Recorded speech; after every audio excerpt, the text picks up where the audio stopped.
Rates of tax, finance act number 2 ने कुछ rates of tax में चेंजेस करें, बहुत सारे नहीं करें। So what I am doing is, मैंने आप लोगों को ये पीडीएफ और गूगल ड्राइव का लिंक आप सबके पास है, गूगल मेरा टेलीग्राम ग्रुप ज्वाइन कर लीजिए। If you have an issue finding the data, visit arvindtuliclasses.com। वहां पर आपको कोर्सेज के टैब में सीए फाइनल दिखेगा। सो जितने भी आपको डेटा चाहिए, weather it is class links, course links, Google Drive का link, everything will be available on the website. So don't get lost. Whenever you need anything, go to the website. वहाँ सारे links। बाकी मेरा number आपके पास होना चाहिए 9915001199 and you can always connect with me on WhatsApp. Call directly मत कीजिएगा, कई बार इतने बच्चे होते हैं, बहुत सारे बच्चे कॉल करते हैं तो प्रॉब्लम आ जाती है। So you just give me a WhatsApp message and I will definitely reply to you. आप लोगों को कोई भी डाउट होता है तो आप गूगल ग्रुप्स में डालिए या आप व्हाट्सएप कीजिए मुझे पर्सनली, टेलीग्राम पे डालिए। I will make sure that all your doubts are answered. तो चलिए आइए, फाइनेंस नंबर 2 एक्ट ने क्या चेंजेस करे। मैंने ये फाइल पीडीएफ गूगल ड्राइव में डाल दी है सारी अमेंडमेंट्स की, so that you can take a print out of these.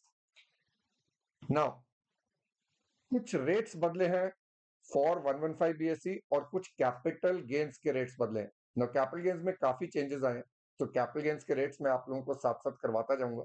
Capital gains का अलग वीडियो मैंने रिकॉर्ड किया है, बट मोटा मोटा अगर हम बात करें, जो 111 ए का शॉर्ट टर्म कैपिटल गेन पहले 15% होता था, अब बढ़ा के 20% कर दिया गया। And all the changes are with effect from 23 July 24। So you need to remember this date.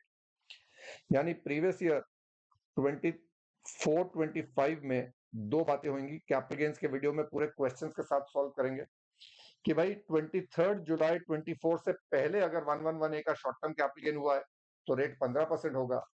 23 July on or after हुआ है तो 20% होगा। Then 112 which is any long term capital gain other than 112A। 112A of course we know is equity shares, units of equity, mutual fund जिसपे STT लगता है। No 112A का rate पहले 10% था, अब 12.5% हो गया।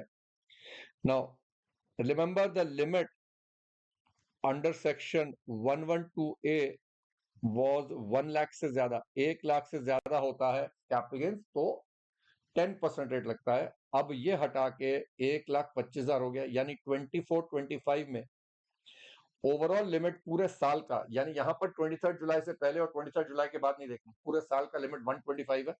बट अगर 23 जुलाई से पहले है तो आपका रेट 10% होगा, उसके बाद है तो 12.5 होगा। And I repeat again, capital gains के चैप्टर में पूरे क्वेश्चंस के साथ कराऊंगा। अभी एक बार लोड करना शुरू करो। 112 which is any long term capital gain other than 112A, पहले 20% होता था, रेट कम कर दिया है 12.5%। And we will now learn indexation का कॉन्सेप्ट हटा दिया गया है। So indexation again this has been removed after 23 July 24। तो ये थोड़ा सा इस पे प्रैक्टिस करेंगे, डजंट मैटर, अभी के लिए दिमाग में डालिए। सो 23 July 24 becomes your date that you need to remember। उससे पहले शॉर्ट टर्म कैपिटल गेन क्या था, 15% था, अब क्या हो गया 20%। तो शॉर्ट टर्म कैपिटल गेन का रेट बढ़ गया। Long term capital gain normal वाला 20 था, अब 12.5 हो गया है, और 112A वाला 10 था, अब 12.5 हो गया है, और उसका 1 लाख की जगह 1,25,000 हो गया। एक तो ये चेंज है, this you will remember. Foreign company का रेट 40% हुआ करता था, has been reduce to 35%। So foreign company का रेट 40% था, it has been change by finance number 2 act 24 to 35%। और 115 बीएसी में जो स्लैब रेट्स थे वो बदल दी है। तो 115 बीएसी के स्लैब रेट क्या हो गए मैं आपको दिखा देता हूं। ये मैंने नोट्स दोबारा से दे दिए, which means I have given you the same notes again so that you can go through them, but जो चेंज है वो मैं आपको बता देता हूं। ये पुराने वाले रूल सेम है, नए वाले में क्या किया गवर्नमेंट ने, 3 लाख तक तो नील है, slab remains the same, minimum exemption वाला, बट 3 lakhs टू 7 lakhs कर दिया अभी, यानी ऑन द नेक्स्ट 4 lakhs अब 5% रेट हो गया। तो 20,000 का आपको टैक्स लगेगा up till 7 lakhs। Then 7 to 10 which means the next 3 lakhs is 10%। then 10 to 12 next 2 lakhs is 15%, and then the next 3 lakhs is 20%। madam has worked overtime, that means on the first 15 lakhs पिछले साल तक tax 150 बनता था, अब वो reduce करके 140 बन गया है, तो 10,000 का फायदा दे दिया. So just the revision of 115 BSE, पहले 3 लाख पे नील है, minimum exemption remains the same. 3 to 7 lakhs हो गया, दिमाग में 3 to 6 हटा के 3 to 7 कर दो, is 5%. 7 to 10, make the slabs visualize them. 7 to 10 is your 10%. 10 to 12, 2 lakh आ गया, यहाँ पर 15%, and 12 to 15 is 20%, और उसके ऊपर 30% है. So basically पहले 15 लाख पे पहले 1.5 लाख का टैक्स पड़ता था, now it is 1,40,000. rest everything remains the same. What I have done is, यहाँ पर मैंने updated comparative chart आपको दे दिया है. These notes are available in the Google Drive. I repeat again, आपको एक याद रखना है, फॉरेन कंपनी का 35% हो गया है, और यहां पर बीएसई के रेट्स बदल गए हैं. सरचार्ज का मैंने बताया विल बी सेम जो पिछले साल था 23-24 में. There is no change. Now मैंने क्या किया, जो क्वेश्चंस आपको दिए थे उनको रिवाइज करके as per assessment year 24-25 and 25-26 मैंने आपको क्वेश्चंस दे दिए हैं फॉर योर प्रैक्टिस. अब इसमें what I would want us to do with me together is the 87A का रिलीफ. 87A का relief if you are covered by BSE, क्योंकि वहां पर आपको याद होगा 87A under 115 BSE, under 115 BAC, if your total income is up to 7 lakhs, तो आपको याद होगा 25,000 तक का रिलीफ मिलता था. और अगर आपकी टोटल इनकम 7 लाख से ज्यादा है थोड़ी सी, then we said tax on total income minus income more than 7 lakhs का भी आपको रिलीफ मिलता था. सो उसको एक बार कर लेते हैं, क्योंकि पिछले साल तक 7 लाख तक के इनकम पे टैक्स 25,000 बनता था, तो ये 25,000 बनता था, अब तो बनता ही 20,000 है. So let us see what happens.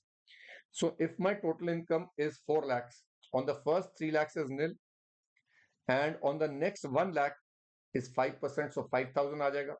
अब 87A आपको 5,000 मिलेगा, तो कोई टैक्स नहीं है.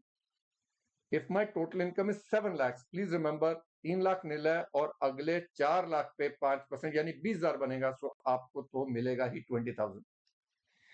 7 लाख 10,000 होगा अगर, देन नील, 4 लाख पे 5% 20,000, एंड 10,000 पे 10% which is 1,000, so your tax is 21,000.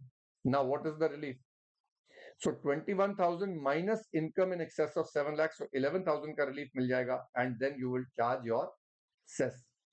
Similarly, so it remains the same, यानी 87A में ये limit 25,000 का नहीं बदला है, that remains the same, but remember अब मिलेगा ही 20,000, because the relief cannot be more than the amount of tax. Clear है बात? So this is how you will calculate the relief. बाकी सारे क्वेश्चंस मैंने आपको दे दिए हैं. मैंने सीए फाइनल के लेवल पे आपको इवन कंपनीज के, ये इंडिविजुअल्स के सारे ऑप्शंस दिए हैं, old scheme, new scheme, marginal relief, so you can practice these questions again. Domestic companies का अलग दे दिया, और फॉरेन कंपनी का असेसमेंट ईयर 25-26 में जो रेट चेंज हो गया है उसके हिसाब से मैंने आपको क्वेश्चन भी दे दिया, so you can practice this on your own.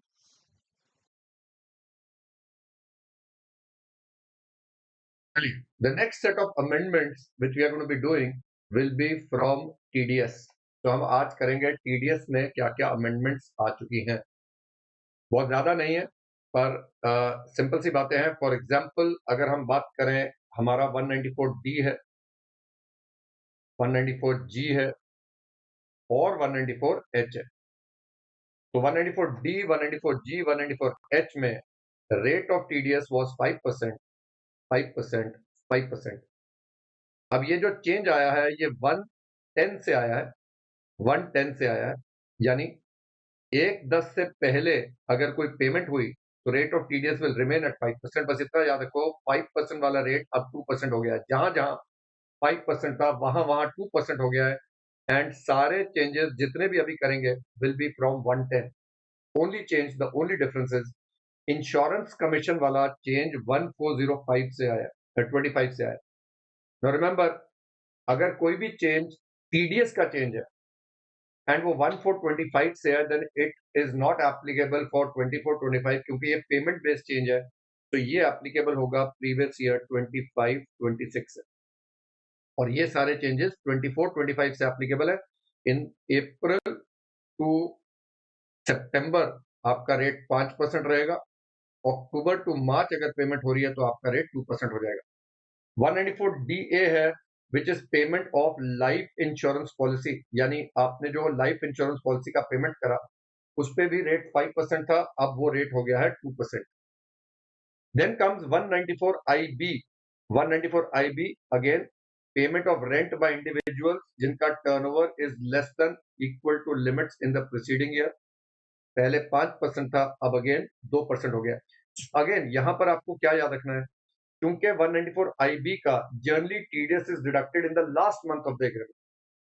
तो अगर last month of the agreement is after 110, यानी सपोज करते हैं कि 60,000 पर मंथ का रेंट है 12 मंथ का, यानी टीडीएस इज डिडक्टेड और to be deducted in the month of March 25। अब आप 60,000 इंटू 12 जब करेंगे which is 7,20,000, remember TDS is deductible in the month of March. अब रेट सारे पे 2% लगेगा, so I will deduct TDS at the rate of 2%। यहां पर 5% वाला रेट नहीं लगेगा because the TDS is deductible after 1 October. फिर 194M था जहां पर आपको जे सी और एच एप्लीकेबल नहीं है। इंडिविजुअल एचयूएफ जिनका टर्नओवर लिमिट से कम होता है, अगर प्रोफेशनल फीस वगैरह पे कर रहे हैं या वर्क्स कॉन्ट्रैक्ट का पेमेंट कर रहे हैं या कोई कमीशन पे कर रहे हैं ब्रोकरेज, पहले रेट 5% था, अब रेट हो गया 2%, and this is with effect from 110/24। 194O was payment of sums by e-commerce operator to e-commerce participant। यहाँ पर रेट 1% था, उसको कम करके 0.1% कर दिया। तो आपको याद होगा 194Q में, 194Q के साथ 2061H में यही रेट था, तो उन्होंने ई कॉमर्स ऑपरेटर का रेट भी in tune with 194Q and 2061 कर दिया, तो ये हुआ 110 से। देन एक है relating to payments on account और रीपरचेज ऑफ म्यूचुअल फंड्स, ये सेक्शन ओमिट हो गया, नॉट वेरी इंपॉर्टेंट। एक जो सबसे इंपॉर्टेंट बात है वो 194T है। हमने कहा था फर्म जब पार्टनर्स को पेमेंट करती है, तो इसको एक बार कर लेते हैं। तो when we said a firm is making a payment to partners, और वो पार्टनर को क्या दे रहे हैं बेटा, सैलरी दे रहे हैं, बोनस कमीशन या इंटरेस्ट दे रहे हैं। हमने कहा था अगर पार्टनर रेजिडेंट है तो इसके ऊपर कोई टीडीएस नहीं कटता है, अगर पार्टनर नॉन रेजिडेंट है तो इस पे 195 लगता है। तो दिस कंटिन्यूज। फर्क क्या आया, इन पेमेंट्स पे इन्होंने एक सेक्शन ऐड कर दिया 194T, यानी इस पे टीडीएस कटना शुरू हो गया। That is applicable from 1/4/25 which is again from previous year 25-26. It is not applicable for 24-25. TDS होगा 10% if the payment is more than 20,000 per annum. तो ये हो गए rates of TDS and of course इसके लिए मैंने चार्ट आपका जो है अपडेट कर दिया है। I will share that with you now. Amendment of provisions of TDS on sale of immovable property. अब क्या हो रहा था, suppose there are two sellers, joint property है, seller 1 and seller 2। Total payment buyer जो है इनको कर रहा है, लेट्स से 50 लाख की इसको कर रहा है, 50 लाख की इसको कर रहा है, यानी total payment becomes 1 crore. Now there is the debate that arose कि क्या बायर को टीडीएस काटना है इस पे, because remember in case of 194IA TDS was deductible when the payment is more than 50 lakh. तो इसको पढ़ लेते हैं memorandum. The act provides for deduction of tax on payment of consideration for transfer of immovable property other than agricultural land. चलिए तो अपने को पता है। Subsection 1 of the said section provides that any person responsible for paying to a resident any sum by way of consideration for transfer of any immovable property shall at the time of credit or payment of such amount to the resident deduct an amount equal to 1% of such sum or stamp duty value, whichever is higher as income tax thereon. Subsection 2 of the said section provides that no deduction shall be made where the consideration for transfer of an immovable property and the stamp duty value are both less than 50 lakh rupees. ये subsection 2 है। अब उन्होंने क्या किया, in section 194IA the following proviso shall be inserted but again from 1 October. तो ये with effect from 1st October आया, in tune with the policy of the government की कोई भी retrospective amendment नहीं आएगी. Now he says where there is more than one transferor or transferee in respect of an immovable property, then the consideration shall be the aggregate of amounts paid or payable by all transferees to the transferor or all the transferors for the transfer of such immovable property. इसका मतलब ये हुआ कि अगर buyer भी अलग अलग है और सेलर एक है, अब ये कहता है जी मैंने 50 लाख दिए, मैंने 50 लाख दिए, अब इस केस में भी एग्रीगेट हो जाएगा और इस पे टीडीएस दोनों को काटना पड़ेगा. इस केस में भी बायर ने दो लोगों को पे करा, doesn't matter, aggregate is more than 50 lakh, तो इसको दोनों का टीडीएस काटना पड़ जाएगा. सो this is an amendment which comes from 11024. Now section 193 was interest on securities and if you remember government bonds पे जब हम interest पे करते हैं तो उसके ऊपर TDS नहीं काटना होता.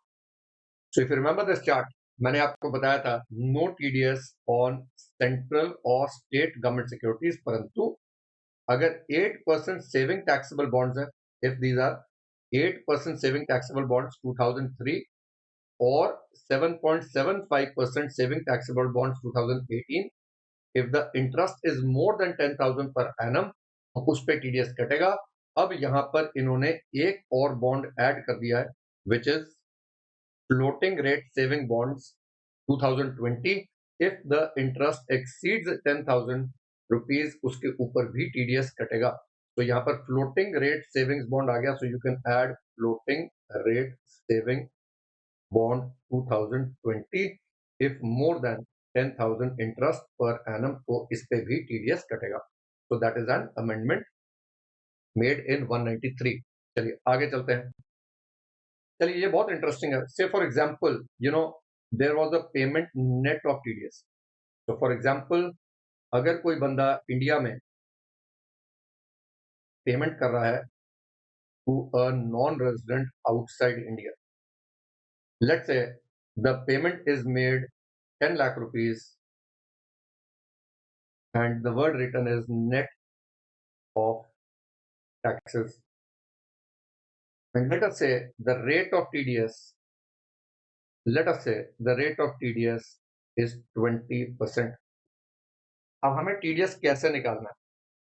Now remember when he says net of taxes, तो पहले तो आप इसको gross up करोगे, which means this is actually 80%. तो हम कहते थे 10 लाख divided by 80%, तो इनकम जो है 12,50,000 की है और इस पे 20% TDS कटना है विच इज 2.5 लाख रुपया. तो आपको जो डिपॉजिट करना है वो 2.5 लाख रुपया करना है. द नॉन रेजिडेंट अगर अपनी इनकम टैक्स रिटर्न इंडिया में भरेगा तो अपनी जो इनकम दिखाएगा वो 12,50,000 दिखाएगा और जो भी उस पर टैक्स बनता है उसमें से 2.5 लाख रुपए का उसको टीडीएस क्रेडिट मिल जाएगा at the time of filing the return. So this is the treatment that was there net of tax.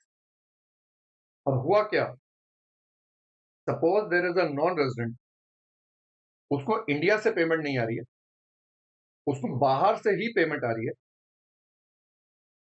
और 10 लाख रुपए आ रही है, and this is again net of taxes. Now when he files the return in India, ये लोग क्या कर रहे थे, ये अपनी इनकम दिखा रहे हैं 10 लाख. अरे सर क्यों, यहां तो आपने ग्रॉसअप बोला. अरे ये जो ग्रॉसअप कर रहे हैं ना, ये सेक्शन 198 की वजह से कर रहे हैं और 198 में क्लैरिटी नहीं थी कि बाहर वाला टैक्स जो है उसको भी ग्रॉसअप करना है. तो ये लोग क्या करते थे, इनकम तो दिखा रहे हैं, इस पे जो भी टैक्स बन रहा है उसमें से जो फॉरेन टैक्स है उसका क्रेडिट ले रहे हैं इफ दे आर अलाउड, जैसे रिबेट है 91, 90 का. तो गवर्नमेंट ऑफ इंडिया ने सेक्शन 98 अमेंड करा और बोला भाई अगर ऐसा हुआ कि बाहर टैक्स कटा तो उसको भी ग्रॉसअप करना है, यानी आप इनकम में 12.5 लाख की लेंगे. That is the amendment. तो पहले इंडिया के बाहर जो पेमेंट जा रही थी नेट ऑफ टैक्सेस उसको ग्रॉसअप कर रहे थे, अब उन्होंने बाहर वाली पेमेंट को भी ग्रॉसअप करने को बोला है. So let's read. Section 198 of the Act provides that all sums deducted in accordance with the provisions of Chapter 17B shall, for the purpose of computing income of an assessee, be deemed to be income received. It was seen that some assessees are not including taxes withheld outside India for the purpose of calculating their total income, which was leading to under-reporting of total income, as only their net income was being offered for taxation. However, they were claiming credit for taxes withheld abroad, resulting in double deduction on account of income not being included in the total income, but credit of foreign taxes withheld was being taken. So sometimes students ask me, sir, ये तो logical नहीं है, but I think at C final level आप सबको पता है act में लिखा है तो लॉ है, नहीं लिखा है तो लॉ नहीं है। और अगर आप किसी तरीके से उन लूपहोल्स को लेके आप अपना टैक्स बचा रहे हैं, ऑल गुड। पर अब उन्होंने उसको पकड़ लिया, उन्होंने with effect from 1/4/25, that means this will be from assessment year 25-26, क्योंकि ये तो रिटर्न फाइलिंग है, तो ये प्रीवियस ईयर 24-25 के लिए एप्लीकेबल है। All sums deducted in accordance with the foregoing provisions of this chapter. यहां तक आता all sums deducted in accordance with the foregoing provisions of this chapter, और फिर वर्ड ऐड कर दिए and income tax paid outside India by way of deduction in respect of which an assessee is allowed a credit against the tax payable under this act. तो ये words add कर दिए हैं, shall for the purpose of computing income of an assessee be deemed to be income received, यानी उसको आपको gross up करना पड़ेगा, राइट। अब चलते हैं आगे। 194J और 194C में शुरू से झगड़ा रहा है। अगर हम इसको देखें 194J एंड 194C, 194J में अगर आप प्रोफेशनल को पेमेंट कर रहे हैं, फीस फॉर टेक्निकल सर्विस को पेमेंट कर रहे हैं, रॉयल्टी की पेमेंट कर रहे हैं, या नॉन कम्पीट फीस की पेमेंट कर रहे हैं, यहां पर लिमिट आपको पता है 50,000 से ज्यादा है for each of the services more than 50,000, sorry 30,000, more than 30,000 for each of the respective services. The rate of TDS इसका 10% है, इसका 2% है। रॉयल्टी में दो थे, अगर फिल्म्स की है तो 2% है, बाकी रॉयल्टी के ऊपर 10% है, नॉन कम्पीट फीस के ऊपर 10%। तो 194C was works contract। तो वर्क्स कॉन्ट्रैक्ट के ऊपर अगर आप टू एन इंडिविजुअल और HUF को पेमेंट कर रहे हो, then it was 1%, to others है तो it becomes 2%। Now I told you fees for technical service और वर्क्स कॉन्ट्रैक्ट में शुरू से प्रॉब्लम रहेगी कि ये फीस फॉर टेक्निकल सर्विस है या works contract, and contract cost is for fixed term. भाई ये एक contract, continuous contract would definitely be falling within the term fees for technical service। मैंने एक सीए को कॉन्ट्रैक्ट दिया कि आप मेरी ये वाली बुक के 10 दिन के अंदर ये वाले अपडेशंस चेक करके दे दीजिए। अब ये वर्क्स कॉन्ट्रैक्ट है या फीस फॉर टेक्निकल सर्विस है, ये बहुत डिबेट वाली बात होगी, क्योंकि मैंने उसको एक कॉन्ट्रैक्ट भी दिया है और वो जो सर्विस दे रहा है वो टेक्निकल सर्विस भी। क्या वो प्रोफेशनल सर्विस में भी आ सकता है? बिल्कुल आ सकता है। अब डिबेट का क्या था कि जो तो प्रोफेशनल सर्विस में आ रहा है वो तो यहीं जाएगा जे में, इसमें तो कोई दिक्कत नहीं है। तो अगर मैंने सीए को एडिटिंग का काम दिया या काम दिया, come with in parameters of professional service. पर अगर मैंने एक नॉन सीए को ये दिया, सीए इंटरमीडिएट है और उसको दे रहा हूं, तो वो प्रोफेशनल में नहीं आ रहा है तो वो टेक्निकल में आ रहा है, तो उसमें टीडीएस 2% कटेगा, क्योंकि वो इंडिविजुअल है। अगर मैं वर्क्स कॉन्ट्रैक्ट में लूं तो 1% कटेगा। और यहां पर आपको पता है लिमिट पर कॉन्ट्रैक्ट वॉज अगेन 30,000 और aggregate of contracts in a year. So इस साल उन्होंने एक लाइन डाल दी है, I am not so sure कि उससे बहुत ज्यादा क्लैरिटी आएगा, but let us see what the line is. He says section 190 memorandum. Let us see what the finance minister is saying. 194C of the act provides for TDS on payments to contractors at the rate of 1% when the payment is being made or credit is being given to an individual or HUF, and 2% in other cases. Section 194J of the act relates to TDS on fees for professional, technical, wherein the rate applicable are 2% or 10% depending upon the nature of the payment. He says clause 4 of the explanation to 194C defines work to specify all activities which would attract TDS under 194C. However, there is no explicit exclusion of assessees who are required to deduct TDS under 194J from the requirement or ability to deduct TDS under 194C. Therefore, some deductors are deducting tax under C of the act, where in fact they should be deducting tax under J of the act. So basically झगड़ा 1% वाला है. Now he says, in view of the above, Finance Number 2 Act seeks to explicitly state that any sum referred to in subsection 1 of 194J does not constitute work for the purpose of TDS under 194C. So basically, by making this amendment, they are telling you कि पहले J में देखिए, J में नहीं आया तो सी में आइएगा, आपका मन मर्जी नहीं है. तो उसने कहा है क्लॉज 4 में अमेंडमेंट कर दिया है, any sum refer to in subsection 1 of 194J. So basically 194J now takes precedence over 194C. हालांकि I will still say it is still a debatable issue, क्या वर्क्स में आएगा और क्या फीस फॉर टेक्निकल सर्विस में आएगा. A continuous service is obviously going to be treated as fees for technical service. Then salaried employee का TDS कटता है अंडर सेक्शन 192. तो हम क्या निकालते हैं, टैक्स ऑन सैलरी इनकम. पूरी सैलरी इनकम पर हम टैक्स निकालेंगे और उसमें से जो भी आपका बाद में टीडीएस कट गया जब रिटर्न भरेंगे, तो when you file your return आपको इस टीडीएस का क्रेडिट मिल जाएगा. चलिए, ये तो होगी एक बात. क्या था, while calculating TDS under 192. Now I'm talking about while calculating TDS under 192. तो हम बात कर रहे हैं 1 अप्रैल से लेके 31 मार्च तक. आपको पता है शुरू में सैलरी इनकम निकाली जाती है and other income of the assessee can also be shown. And कोई और सेक्शन का टीडीएस कट रहा है जैसे 193, 194A का, तो वो आपको क्रेडिट मिल जाता है to decide what is the tax deductible under section 192. So basically saying कि अगर आपका किसी और सेक्शन में टीडीएस कटा, जैसे आपने इंटरेस्ट ऑन एफडी दिखाया यहाँ पर 60,000 रुपीज और उसके ऊपर टीडीएस कट गया है 6,000 का, तो आपको क्रेडिट मिल जाएगा. ना व्हाट लॉ इज सेइंग कि भाई यहां पर टीसीएस भी तो कलेक्ट हो सकता है इसका. जैसे गाड़ी खरीदने गया तो उसको टीसीएस लग गया, उसका क्रेडिट नहीं मिल रहा है at the time of deciding TDS of salary. So they are now making an amendment saying कि अगर आपका टीसीएस भी कहीं कलेक्ट हुआ, उसका भी आप क्रेडिट ले सकते हैं while deciding the amount of TDS under 192. तो पढ़ें इसको थोड़ी से. Section 192 of the act provides for deduction of tax at source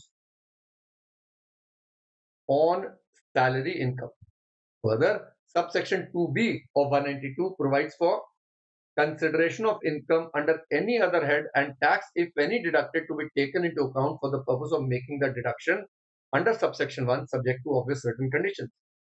Representations have been received that credit of TCS paid should be allowed while computing the amount of tax to be deducted on salary income of the employees, as this will help in avoiding cash flow issues to employees.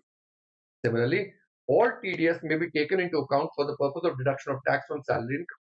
Moreover, when TCS etc. is not taken into account, the same is required to be claimed as a refund by the employee, which adds to the compliance burden. भाई salary आपने जब TDS ही काट लिया सारा, तो return के समय तो टैक्स नहीं बनेगा. फिर जो टीसीएस है, क्योंकि उसका क्रेडिट ले ही नहीं सकते थे 192 के अंडर, तो आपको तो रिफंड लेना पड़ेगा. तो इनकम टैक्स डिपार्टमेंट को उस पर रिफंड देना है. प्रोसीजरल कंप्लायंस आ गया. In order to ease compliance, seeks that subsection 2B of 192 may be amended to expand the scope of the said section to include any tax deducted or collected under 17B or 17BB as the case may be. So basically, and this amendment is after 1st October, which basically means जब आप TDS calculate करेंगे 192 में at the end of the year 31 मार्च को कोई भी adjustment करेंगे, तब तक अमेंडमेंट आ चुकी हुई है. तो टीसीएस अगर कोई भी कलेक्ट हुआ उसको एडजस्ट करके फिर आप 192 का टीडीएस एडजस्ट कर सकते हो. So that becomes an important amendment. Now alignment of interest rates for late payment of TCS. अच्छा, हमें पता है, इसको सिंपल करेंगे. We know from the date TDS, अगर मैं टीडीएस का बात करूं, तो टीडीएस डिडक्टेबल जब होता है, deductible till the date it is deducted and from the date it is deducted to the date it is deposited. इसके बीच में रेट ऑफ इंटरेस्ट था 1%. और इसके बीच में रेट ऑफ इंटरेस्ट वाज 1.5%। ऐसा टीडीएस के लिए था, टीसीएस के लिए था नहीं, तो उन्होंने अब टीसीएस के लिए भी यही डाल दिया। So he says rate of TCS जो था was at the rate of 1% only. तो अगर हम 2067 की बात करें, मैं पुराना सेक्शन पढ़ रहा हूं, कहता है set section provide that if any person who is liable to collect tax at source does not collect it or after so collecting fails to pay, then he shall be liable to interest of 1% for every month। यानी यहाँ 1.5% का rate नहीं था। तो अब subsection 7 amend कर दिया गया है with effect from 1/4/25, which means now this is for previous year 24/25। Procedural change है, इसलिए 24/25 के लिए 1% for every month or part of the month from the date on which tax was collectible to the date on which it is collected, and 1.5% from the date on which it was collected to the date on which it was actually paid. So basically same provision कर दिया है for TCS as well, 1 and 1.5%. Now this is an interesting one. अब जैसे for example क्या हो रहा है, एक माइनर चाइल्ड इंडिया के बाहर पैसा भेज रहा है अंडर LRS स्कीम, और इस पे टीसीएस कलेक्ट हो रहा है 206C1GA में। अब ये जो टीसीएस है, इसका क्रेडिट उसी को मिलेगा जिसका टैक्स है। माइनर की इनकम क्लब होगी पेरेंट के हाथ में। सो सवाल है क्या पेरेंट को इस टीसीएस का क्रेडिट मिलेगा? लॉजिकली तो मिलना चाहिए, but let us see why the amendment is being made. देखते हैं। Section 206C of the act provides for collection of tax at source on business of trading in alcoholic liquor, etc. Representations have been received that there is no provision in the act for allowing credit of TCS to any person other than the collector. For example, funds remitted under LRS may have been remitted in the name of the minor, and accordingly tax would be collected under subsection 1G. However, there is no provision for the parent to claim the same in their tax return. यानी ये overlooks है, overseeing है, थोड़ा बहुत sections नए आए हैं तो उन पे लिटिगेशन होती है, रिप्रेजेंटेशन पहुंचती है गवर्नमेंट तक, और फिर लॉजिकल अमेंडमेंट आ जाती है। So this is basically a logical amendment.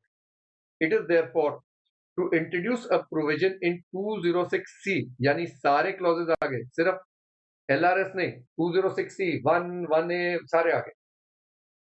Notify rules for cases where credit of tax are given to person other than the collectee. However, to ensure that this provision is not misused, credit of TCS of the minor shall only be allowed when income of the minor is being clubbed with the parent. यानी जब parent के साथ income club होगी, which states that in computing the total income of an individual, there shall be included all such income as arises or accrues to his minor child. क्योंकि आपको पता है minor child अगर is suffering from a disability और specially abled, तो clubbing नहीं होता है। तो ऐसे माइनर चाइल्ड का अगर टीसीएस है तो फिर पेरेंट को उसका क्रेडिट नहीं मिलेगा, माइनर चाइल्ड को ही मिलेगा।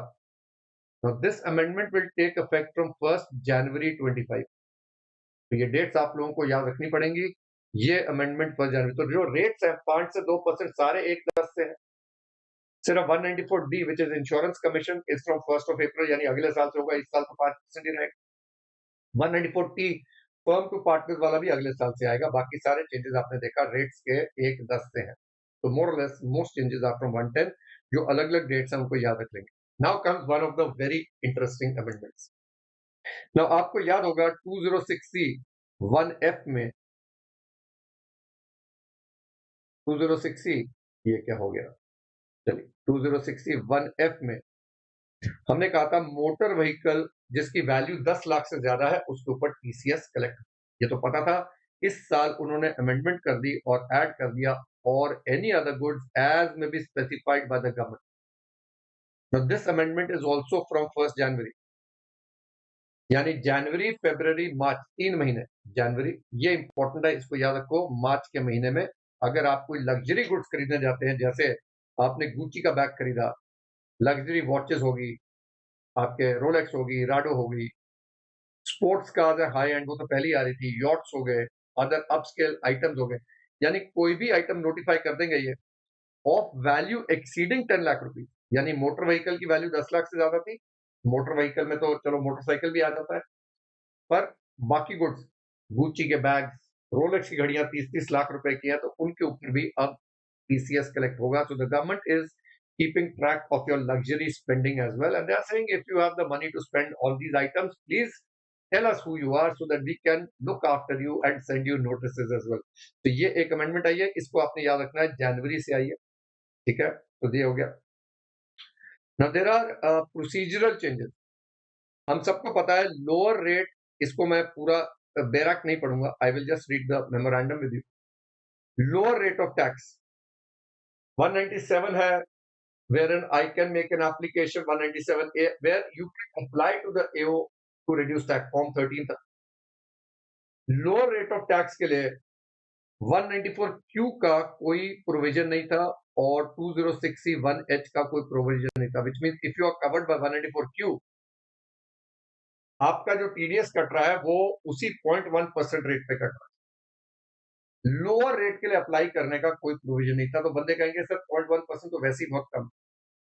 हाँ, कई लोगों ने रिप्रेजेंटेशन दिया कि इस TDS की वजह से हमारा कैश फ्लो कम हो रहा है. There are certain high volume businesses where tax जो कलेक्ट होता है वो ज्यादा कैश ब्लॉक कर देगा then the total tax you are required to पे.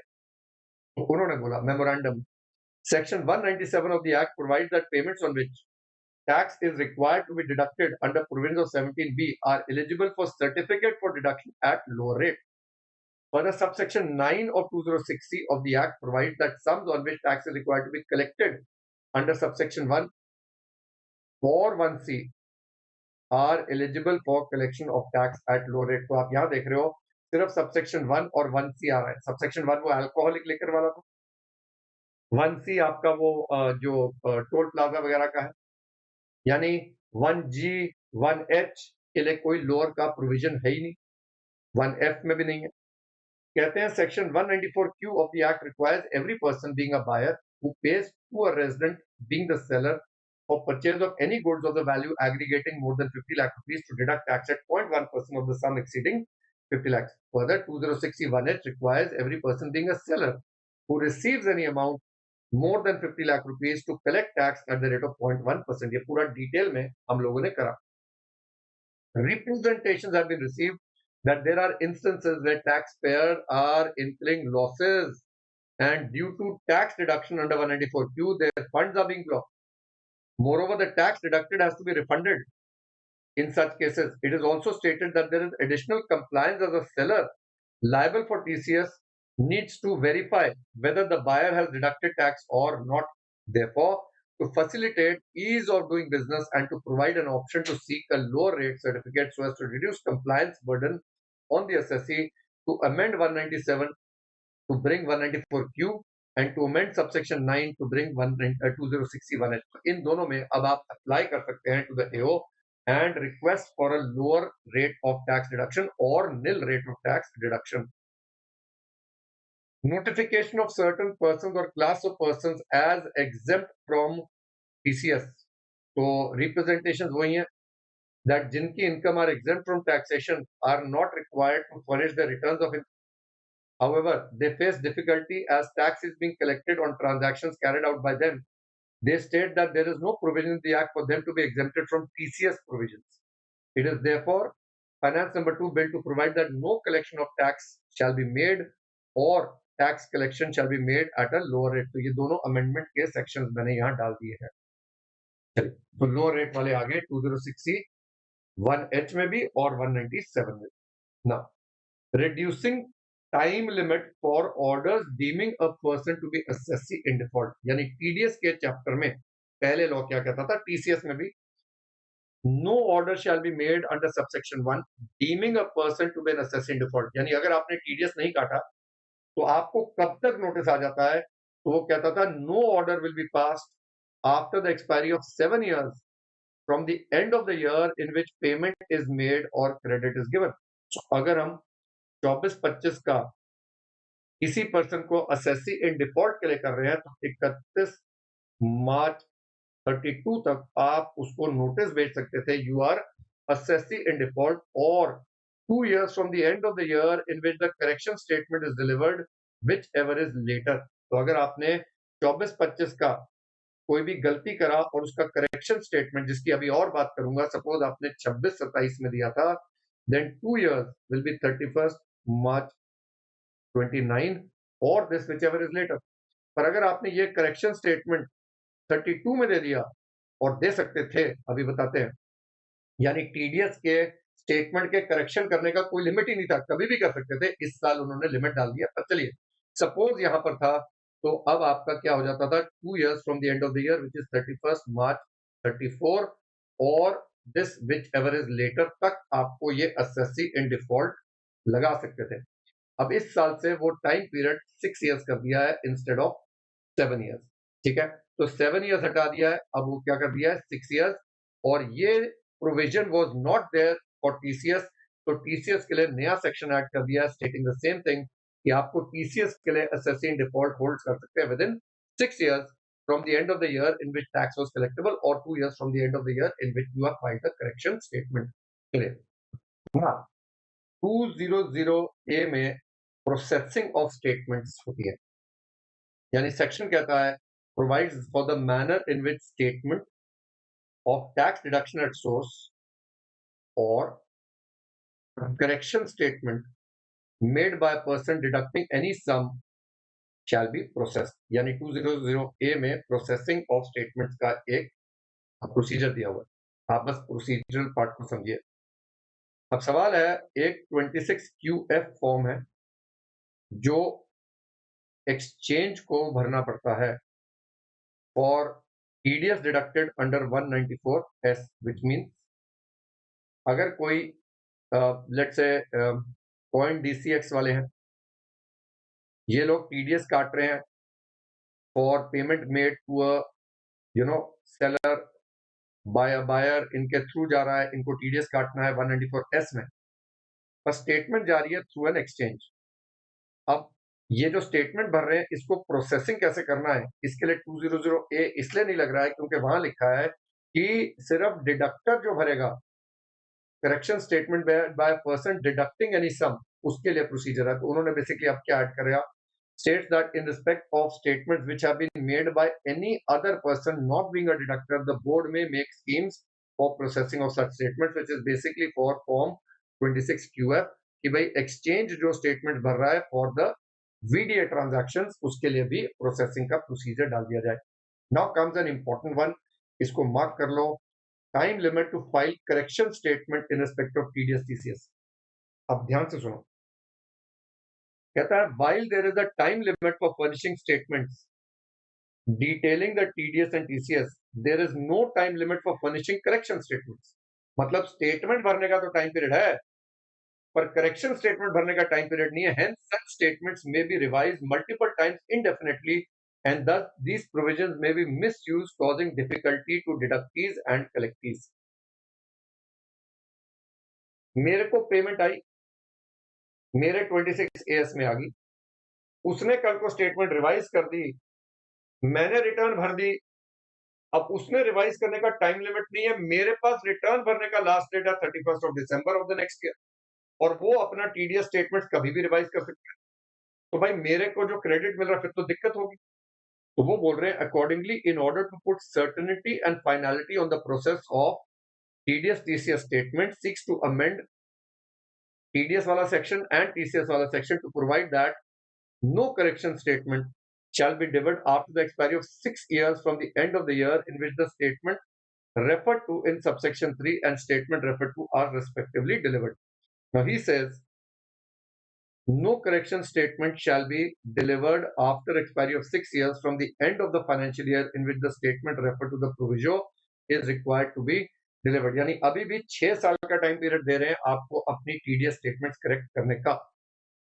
Then he says penalty for failure to furnish statements under 271H। As a deductor अगर मेरा टीडीएस का स्टेटमेंट नहीं जा रहा है तो डिडक्टी का 26AS नहीं बन रहा है, तो उन्होंने बोला section 271H of the act relates to penalty for failure to file TDS or tax collection returns within the due date। Subsection 3 states that no penalty shall be levied if the person proves that after paying TDS along with fees and interest to the credit of the government, the person has filed TDS TCS statement before the expiry of period of 1 year from the time prescribed for furnishing the statement। While earlier the due date to file a belated return by the assessee was 1 year from the end of the relevant assessment year, the time limit presently is 31st December of the same assessment year. Deductees and collectees face great inconvenience if the TDS and TCS statements by the deductors and collectors are not furnished in time, leading to mismatch in TDS TCS during processing of income tax returns and relating of infructuous demands. To ensure better compliance, seeks to amend subsection 3 to provide that no penalty shall be levied if the person proves that after paying TDS TCS along with fees and interest to the credit of the government, he has filed TDS TCS statement before the expiry of the period of 1 month from the time prescribed for furnishing of such statement. यानी अगर मैं simple सी बात करूं, आपकी जो 24-25 की statements हैं, क्योंकि पेई को जो रिटर्न भरनी है वो लेटेस्ट 31 दिसंबर तक भर देनी है, तो पहले जो टाइम पीरियड था ऑफ 1 ईयर, भाई आपको कोई पेनल्टी नहीं लग रही थी 271H की। 1 year from the end of the assessment year, ये जो रिटर्न का टाइम पीरियड था, और 271H की जो पेनल्टी थी, if a person after paying TDS with in 1 year from the time prescribe for furnishing of such statement, यानी 1 साल तक आप स्टेटमेंट लेट कर सकते थे, पेनल्टी नहीं लगती थी। अब उसने रिड्यूस कर दिया है, 1 महीने के बाद अगर आप लेट हुए from the due date of the statement, then आपको पेनल्टी लग जाएगी। तो दैट इज द अमेंडमेंट। और फिर मैंने आपको यहाँ पर नोट्स में चार्ट में ये सारे चेंज रेट्स दे दिए हैं, कौन सी डेट से चेंज हुए हैं, यहाँ पर आप उन सारे चेंजेस को मार्क कर सकते हैं। तो चलिए, those were the amendments for the chapter of TDS and TCS.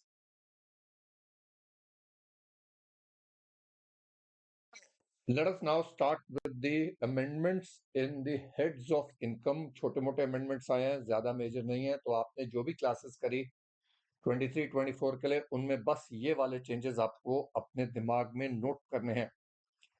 Now remember, finance act number 2 में एक सैलरी में अमेंडमेंट आया।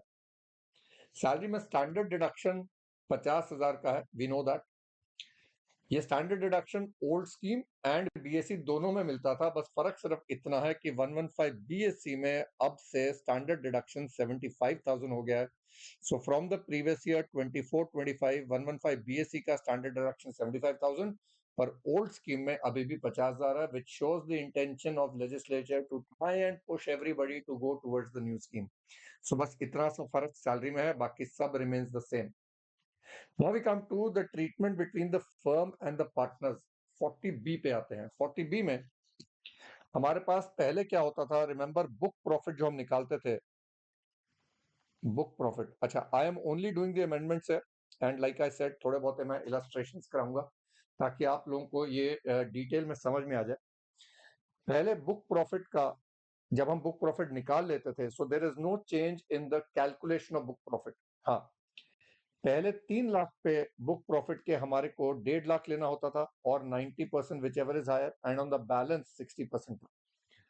अब 1425 which is assessment year 25-26 which is effectively previous year 24-25 के लिए, यानी पूरे साल के लिए, अब हो गया है पहले 6 लाख पे, यानी 3 लाख हट गया, 6 लाख आ गया, ₹3 लाख यानी 1.5 लाख हट गया, 3 लाख आ गया, और 90% whichever is more, and on the balance there is 60%। तो चेंज क्या हो गया बेटा, पहले 3 लाख होता था, फर्स्ट 3 लाख पे 1.5 लाख था, अभी फर्स्ट 6 लाख पे 3 लाख और 90% whichever is higher, and on the balance there is 60%। Now बाकी सारा सेम है, मैंने यहाँ पर आपको चार्ट्स अपडेट कर दिए हैं, तो यहाँ पर मैंने बुक प्रॉफिट का लिमिट आपको चेंज करके दिखा दिया, ठीक है। Everything else, so I've just updated the notes so that you can change them in your earlier notes if you have them. So whichever is higher, ये आ गया same, everything else is the same, there is no other change. तो एक छोटा सा question करके देख लेते हैं so that you get an idea. The firm has a book profit of 7,20,000. Calculate the deduction to be allowed as remuneration to partners as per 40B in the following situations. तो अब क्या होगा, दिमाग में बस चेंज करना होता है, पहले 6 लाख पे 90%, which is equal to 5,40,000, or 3 lakhs whichever is higher, तो 540 हो गया। and on the balance 120 at the rate of 60%. So 120 into 60%, 72,000. 72,000. So total हो गया 6,12,000. 6,12,000. Now, अब calculate the allowable deduction assuming that the remuneration debited to the P&L account is 310 or 480. Now both of them are within the limits of maximum allowable.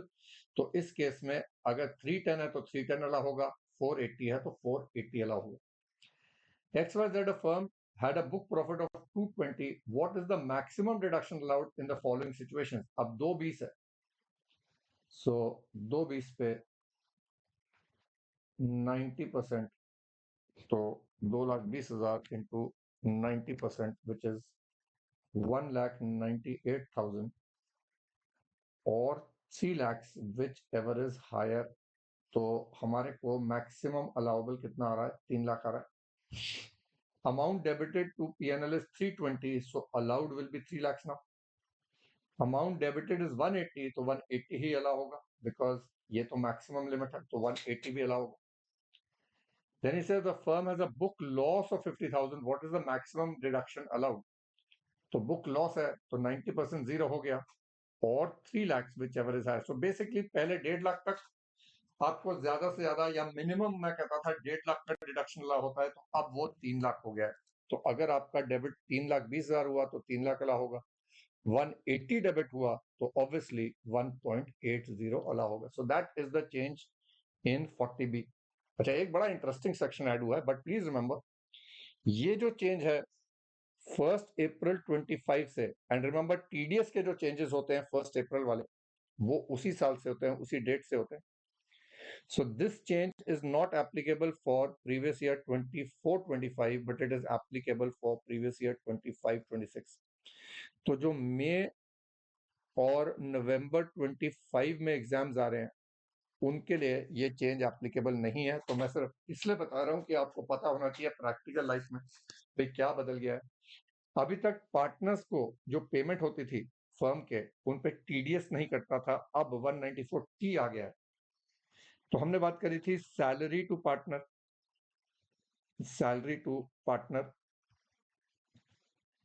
And हमने बात करी थी interest to partner. So what we done was, अगर partner resident है या partner non resident है, तो जब हमने टीडीएस की बात करी थी वहां पर हमने बात करा था कि इस पे 192 में टीडीएस नहीं कटता है और इस पे 194 में नहीं कटता है. यहाँ पर 195 में अगर आप नॉन रेजिडेंट को दे रहे हो तो नॉन रेजिडेंट के लिए तो कोई भी पेमेंट अगर इंडिया में टैक्सेबल हो रही है तो उस पर टीडीएस कटता है. Now what they have done is they have introduced 194T. तो चलो एक बात पढ़ लेते हैं and then we will decide कि क्या चेंज. तो बेयर एक्ट है, any person being a firm responsible for paying any sum in the nature of salary, remuneration, commission, bonus, or interest to a partner of the firm shall at the time of credit of such sum to the account of the partner or at the time of payment, whichever is earlier, shall deduct income tax at the rate of 10%. तो पहली बात, ये 10% TDS 194T में आया. No deduction shall be made under subsection 1 where such sum or aggregate of sums credited, paid, or likely to be credited to the firm does not exceed 20,000 rupees during the financial year. यानी 20,000 से ऊपर है तो उसके ऊपर 10% rate deduct होगा. सो this is what the bare act has now stated. हमने क्या देखा यहाँ पर, अब आप नोट करो, यहाँ पर हमने कहा था ये दो अलग अलग सेक्शन है. इस सेक्शन में 194T में कहीं नहीं लिखा whether it is applicable to resident और नॉन रेजिडेंट, यानी अगले साल से अब टीडीएस क्या हो जाएगा, दोनों के केस में 194T में हो जाएगा. This is from 25-26. पर ये आपके मई और नवंबर के पेपर्स के लिए एप्लीकेबल नहीं है. Now comes one of the more hot topics. देखो आजकल बहुत सारे BNBs शुरू हो गए हैं. It's become a new business. BNBs में रेजिडेंशियल बिल्डिंग्स को किराए पे चढ़ाया जा रहा है और एक तरीके से अपना बिजनेस दिखाया जा रहा है. Now we have always had this debate कि रेंटल इनकम हाउस प्रॉपर्टी की बिजनेस इनकम होगी या हाउस प्रॉपर्टी इनकम होगी, और हमने एक जजमेंट करा था CIT वर्सेस रायला कॉर्पोरेशंस का भी करा और चेन्नई प्रॉपर्टीज का भी करा. हमने देखा कि कुछ केसेस में रायला कॉर्पोरेशन ने कहा था कि अगर आपने एक एंटिटी या कंपनी बनाई है with the specific object of letting out house properties, then that should go as income from house property, sorry, income from business, but otherwise the income will always be house property income. तो अब इन्होंने क्या किया है, एक explanation 3 add करा है section 28 में, और वहां पर क्या बोला गया है। सेक्शन 28 मैंने क्या किया है, मेमोरेंडम जो है उसको रीड करते हैं so that we get an intention of what the finance minister wants. तो जरा पढ़ें पहले। Section 28 of the act specifies kinds of income that shall be chargeable to tax under the head profits and gains of business. It has been observed that some taxpayers are reporting their rental income generated by letting out house property under the head business and profession in place of house property. Accordingly, they are reducing their tax liability by showing house property income under the wrong head of income. तो मेरे हिसाब से तो ये इनकी खुद की गलती है। इनको बड़ी क्लियरली लिख देना चाहिए यार कि कमर्शियल प्रॉपर्टी की income will always B business income और हाउस प्रॉपर्टी इनकम, पर डिबेट रखा हुआ है। अभी भी डिबेट पूरी तरह खत्म नहीं करा, देख लेते हैं क्या करा। इन view of the same, finance number 2 bill seeks to amend section 28 of the act so as to clarify that any income from letting out residential house or a part of the house by the owner shall not be chargeable under profits and gains of business and shall be chargeable to tax under the head house property। तो इन्होंने residential building के बारे में बात करी।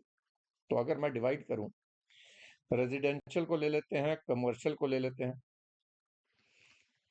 Residential building तो always house property head में जाएगा। चलो ये तो क्लैरिफाई ही हो गया कि रेजिडेंशियल बिल्डिंग का किराया even if letting out is your business. So basically saying Rayala corporation का judgment, Rayala corporation judgment will not apply, will not apply, यानी रेजिडेंशियल हाउस प्रॉपर्टी की income will always be house property income. चलो इतनी बात clear होगी। अब इस पे आते हैं। इस पे हाउस प्रॉपर्टी इनकम होगी by default even if these are held as stock in trade, चाहे ये स्टॉक इन ट्रेड हो चाहे ये कैपिटल एसेट हो। ओके, तो बेसिकली हाउस प्रॉपर्टी, पर यहां पर एक्सेप्शन आएगा, exception given in case of Rayala Corporation will be applicable. Rayala corporation judgment obviously will be applicable. तो अगर आपने कोई कंपनी बनाई है जिसके मेमोरेंडम में सिर्फ ये लिखा है कि आपने ये कमर्शियल प्रॉपर्टीज, इंडस्ट्रियल फैक्ट्रीज को लेट आउट करने का बिजनेस शुरू करना है, तो आपकी इनकम हम बिजनेस में लेके जा सकते हैं, otherwise it will always be income from house property. So this is an important amendment, पर इनको यहां पर मेरे हिसाब से थोड़ा सा और क्लैरिफाई करना चाहिए था। चलो, I think this part is clear, simple हो गया, आगे चलते हैं। So we come to the next one, जरा you just have to keep pace. मैं अमेंडमेंट्स करा रहा हूं। This is amendment of section 37। अब यहां बात हो रही है this allowance of settlement amounts being paid to settle contravention of law. You know when we did section 37, हमने क्या बात करी थी? हमने कहा था एक्सप्लेनेशन 1 में लिखा है। So if you go to explanation 1, वहां लिखा था कि any amount that any expenditure incurred by an assessee for any purpose which is an offense or which is prohibited by law shall not be deemed to be a business expense। तो वो तो allow होगा नहीं। और explanation 3 में आपको बड़ा clearly लिख दिया था कि भाई कोई भी ऐसा ऑफेंस है या प्रोहिबिटेड बाय लॉ है इन इंडिया और आउटसाइड इंडिया, तो वो खर्चा आपको अलाउ नहीं होगा। और अगर आपको कोई ऐसा आपने खर्चा किया है जिसको किसी प्रोफेशन की गवर्निंग बॉडी ने इलीगल डिक्लेयर कर दिया, तो वो भी अलाउ नहीं होगा। ऐसा भी लिखा था, guideline under law governing the conduct of such person or is incur to compound an offence under any law for the time being enforce. तो ये सारे अलाउ नहीं होंगे। तो इसमें तो सब कुछ कवर हो गया। अब हुआ क्या, एक जजमेंट आई, उसमें क्या हुआ, एक जजमेंट थी डेस्केंट मोटरोटर्स इंटरनेशनल की। उसमें जो टैक्स पेयर कंपनी है उन्होंने एक बिजनेस एक्सपेंडिचर क्लेम करा relating to settlement of a patent infringement dispute with a customer। तो उन्होंने कोई पेटेंट का लॉ वायलेट किया, उन्होंने अपने कस्टमर के साथ उसको सेटल करने का पैसा दिया. The Delhi High Court held that the payment was compensatory and not penalty as it arose from a settlement to compensate for losses incurred by the customer due to patent infringement and hence was allowable. तो बेटा अभी तक हमने जो बात करी ना, आपने ब्रेकिंग द लॉ का पेनल्टी गवर्नमेंट को दिया, तो वो अलाउ नहीं हो रहा. अब क्या हुआ, इन दोनों के बीच में लड़ाई हो गई. ये कहता है आपने मेरा पेटेंट इलीगली यूज करा है तो आप मुझे कॉम्पनसेट कीजिए, जो इसने इसको कॉम्पनसेट कर. Now this is settlement amount between two people, but settlement relates to infringement of law by this person. तो अब इसको वो इलीगल डिक्लेयर कर रहे हैं या नॉट अलाउबल डिक्लेयर कर रहे हैं. कहते हैं courts have held that decision to settle the dispute is based on commercial expediency and business interest. It is to ensure that taxpayer is able to carry out his business operations without interruption. Thus, any amount paid to settle a dispute was allowed as a business expenditure, but अब जो amendment आई है इसके लिए अब आपको कोई deduction नहीं मिलेगा. तो अब देखें अमेंडमेंट क्या है, देखें जरा. So what have they done. कहता है settlement amounts are incurred due to infraction of law and relate to contravention and therefore should not be allowed as a business expense. Finance number 2 bill ने इसको amend किया और यहां लिख दिया कि एक्सपेंडिचर इनकर्ड बाय नेसेसिटी. अच्छा, amendment आई है एक्सप्लेनेशन 3 में. कहते हैं expenditure incurred by necessity for any purpose which is an offense or which is prohibited by law under explanation 1 shall include any expenditure incurred by necessity to settle proceedings initiated in relation to contravention under any law for the time being force. यानी दो parties के बीच में जो settlement हो रही है पर which is for breaking of any law that will also no longer be allowed. तो ये एक छोटा सा important point है. Now we reach other sources. Other sources में फैमिली पेंशन का एक छोटा सा पॉइंट था कि फैमिली पेंशन में से आपको डिडक्शन मिलती है 1/3 और 15,000 which ever is less. The only difference is previous year 24-25. अच्छा, यहाँ 1425 I am sure you know is for previous year 24-25. अब ये जो अमेंडमेंट आई है 25,000 ये सिर्फ 115 BAC के लिए, यानी अगर आप न्यू स्कीम में ऑप्ट कर रहे हो तो 25,000 है, ओल्ड स्कीम में हो तो अभी भी 15,000 है. तो पहले ओल्ड में थे या न्यू में थे तो यही 15,000 मिलता था. अब 1/3 ऑफ द पेंशन और 25,000 हो गया BAC के लिए और 15,000 हो गया ओल्ड स्कीम में. तो एक छोटा सा अमेंडमेंट है, इसको याद कर लो. Then we come to 80 CCD. अब इसमें अगर हम एम्प्लॉयर की बात करें बेटा और हम एम्प्लॉय की बात करें, एम्प्लॉयर के लिए यहां पर मैक्सिमम डिडक्शन मिलती थी 10% ऑफ सैलरी. 10% of salary. एक तो ये चेंज होके 14% ऑफ सैलरी हो गया. ठीक होगी बात. तो ये चेंज आ गया that the deduction to the employer is now 14% of salary. दूसरी बात, एम्प्लॉय के एंगल से आपको याद है 80 CCD 1, 80 CCD 2 एंड 80 CCD 1 भी था. तो यहां तो आपको मैक्सिमम 50,000 का डिडक्शन मिलता है. यहां पर आपका था 10% ऑफ सैलरी मैक्सिमम था. और फिर 80 CCC एंड 80 C ये तीनों मिलाकर इस पे लगता है 80 CCE विच इज मैक्सिमम 1,50,000. ये अभी भी सेम है, कोई चेंज नहीं है. यहां पर चेंज आया, देखें क्या आया. अब 80 CCE में बेसिकली एम्प्लॉयर्स कंट्रीब्यूशन का डिडक्शन मिल रहा है एम्प्लॉय को. आपको पता है एम्प्लॉय की सैलरी में पहले सारा का सारा employer's contribution to 80 CCD fund add हो जाता है. अभी मैं क्वेश्चन कराऊंगा, एक बार सुन लो. पहले पूरा ऐड होता है फिर डिडक्शन देते हैं. अब जो डिडक्शन मिल रहा है यहां पर अगर आप सेंट्रल या स्टेट गवर्नमेंट के एम्प्लॉय हो, if you are an employee of the central और स्टेट गवर्नमेंट, तो आपको 14% ऑफ सैलरी तक का डिडक्शन मिलता था. ये पहले भी था, अभी भी है. अदर एम्प्लॉइज को, यानी आप सेंट्रल और स्टेट गवर्नमेंट के एम्प्लॉइज नहीं है, अब यहाँ पर फर्क पड़ जाएगा ओल्ड स्कीम और न्यू स्कीम में। छोटी छोटी अमेंडमेंट्स करके गवर्नमेंट लॉ को सिंप्लीफाई करना चाह रही है, but I just feel they are just over complicated. So old scheme में अभी भी 10% है ऑफ सैलरी, पर न्यू स्कीम में अगर आप 115 बीएससी में आ रहे हैं, if you opted for 115 BSC, अब यहाँ 14% ऑफ सैलरी हो जाएगा। This remains for old and new, यानी सेंट्रल और स्टेट गवर्नमेंट एम्प्लॉई चाहे बीएससी में आ रहा है चाहे नहीं आ रहा है, उसको 14% का डिडक्शन मिल जाएगा, पर नॉन गवर्नमेंट एम्प्लॉइज को 14% का डिडक्शन तब मिलेगा for employee's contribution if they are covered by 115 BAC. यही चार्ट मैंने आप लोगों को डिटेल में बना दिया है, आइए लेट्स चेक। यहाँ पर मैंने अर्लियर लॉ न्यू लॉ लिख दिया है, ठीक है जी। I have given you the new law 14% of salary, and this 14% of salary is under section 115 B A C, और इसका मैंने डिटेल, ओके सॉरी, ये तो गवर्नमेंट एम्प्लॉयर कंट्रीब्यूशन, सॉरी, ठीक है, तो वो तो सेम रहेगा डिडक्शन।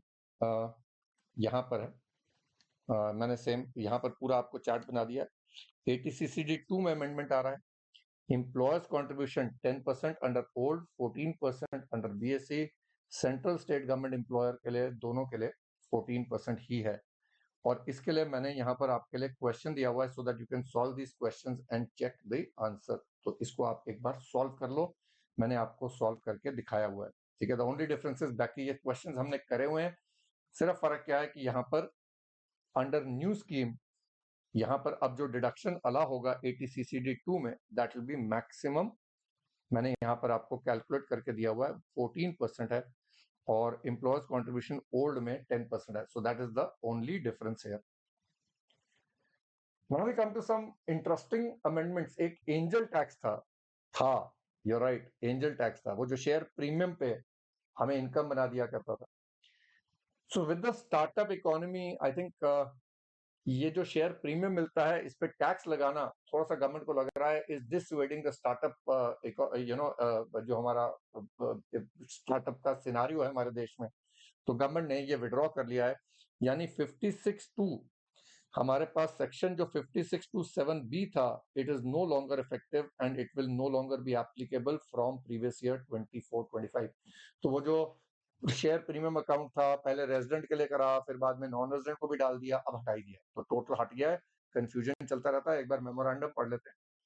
कहते हैं new clause 7B was inserted in subsection 2 to provide that where a company not being a company in which public are substantially interested receives in any previous year from any person being a resident any consideration for issue of shares, if the consideration received for issue of shares exceeds the face value, the aggregate consideration received for such shares exceeding such market value shall be income tax under the head income from other sources. It has been decided by the government to sunset the provisions of 7B of subsection 2 of 56. Consequent to the said decision, amendment to clause 7B is being carried out to provide that the provisions of this clause shall not apply from assessment year 25-26. तो sunset clause आ गया, अब ये taxable नहीं होगा, which will boost the startup ecosystem. Now we have section 43D. हमें पता है interest generally is recognised on due basis, interest को हम ड्यू बेसिस पे इनकम लेते हैं, पर 43D में कुछ इंस्टीट्यूट्स को, जो आपके नेशनल हाउसिंग बैंक हो गया, या आपके शेड्यूल्ड बैंक्स हो गए, या आपके फाइनेंशियल इंस्टीट्यूशंस हो गए, उनको interest income on bad and doubtful debts का क्रेडिट इनकम में लेने का ऑप्शन होता है व्हेन क्रेडिटेड, जब वो क्रेडिट करेंगे या जब उनको रिसीव होंगे, which ever is earlier. Now it says section 43D provides for special provision in case of income of public financial institutions, public companies involved in housing finance, scheduled banks, cooperative banks other than primary agricultural societies, primary cooperative agricultural and rural development banks, and state financial corporations and state industrial investment corporations and notified NBFCs. इसमें लिखा गया है that in case of public company involved in housing finance, clause B में आता है of 43D, public company involved in housing finance, the income by way of interest in relation to such categories of bad and doubtful debts as may be prescribed having regard to guidelines issued by NBF, National Housing Bank, in relation to such debt shall be chargeable to tax in the previous year in which it is credited to the profit and loss account, or as the case may be in which it is received by that company, whichever is earlier. यानी अगर हम note करें इन लोगों के लिए 43D was applicable to all these people. कौन कौन हो गए? Public companies involved in housing finance, income of public financial institution, scheduled bank, cooperative bank. पर यहाँ पर public company involve in housing finance के लिए उन्होंने बोल दिया it has to be having regard to guidelines issued by NHB. अब क्या हुआ है?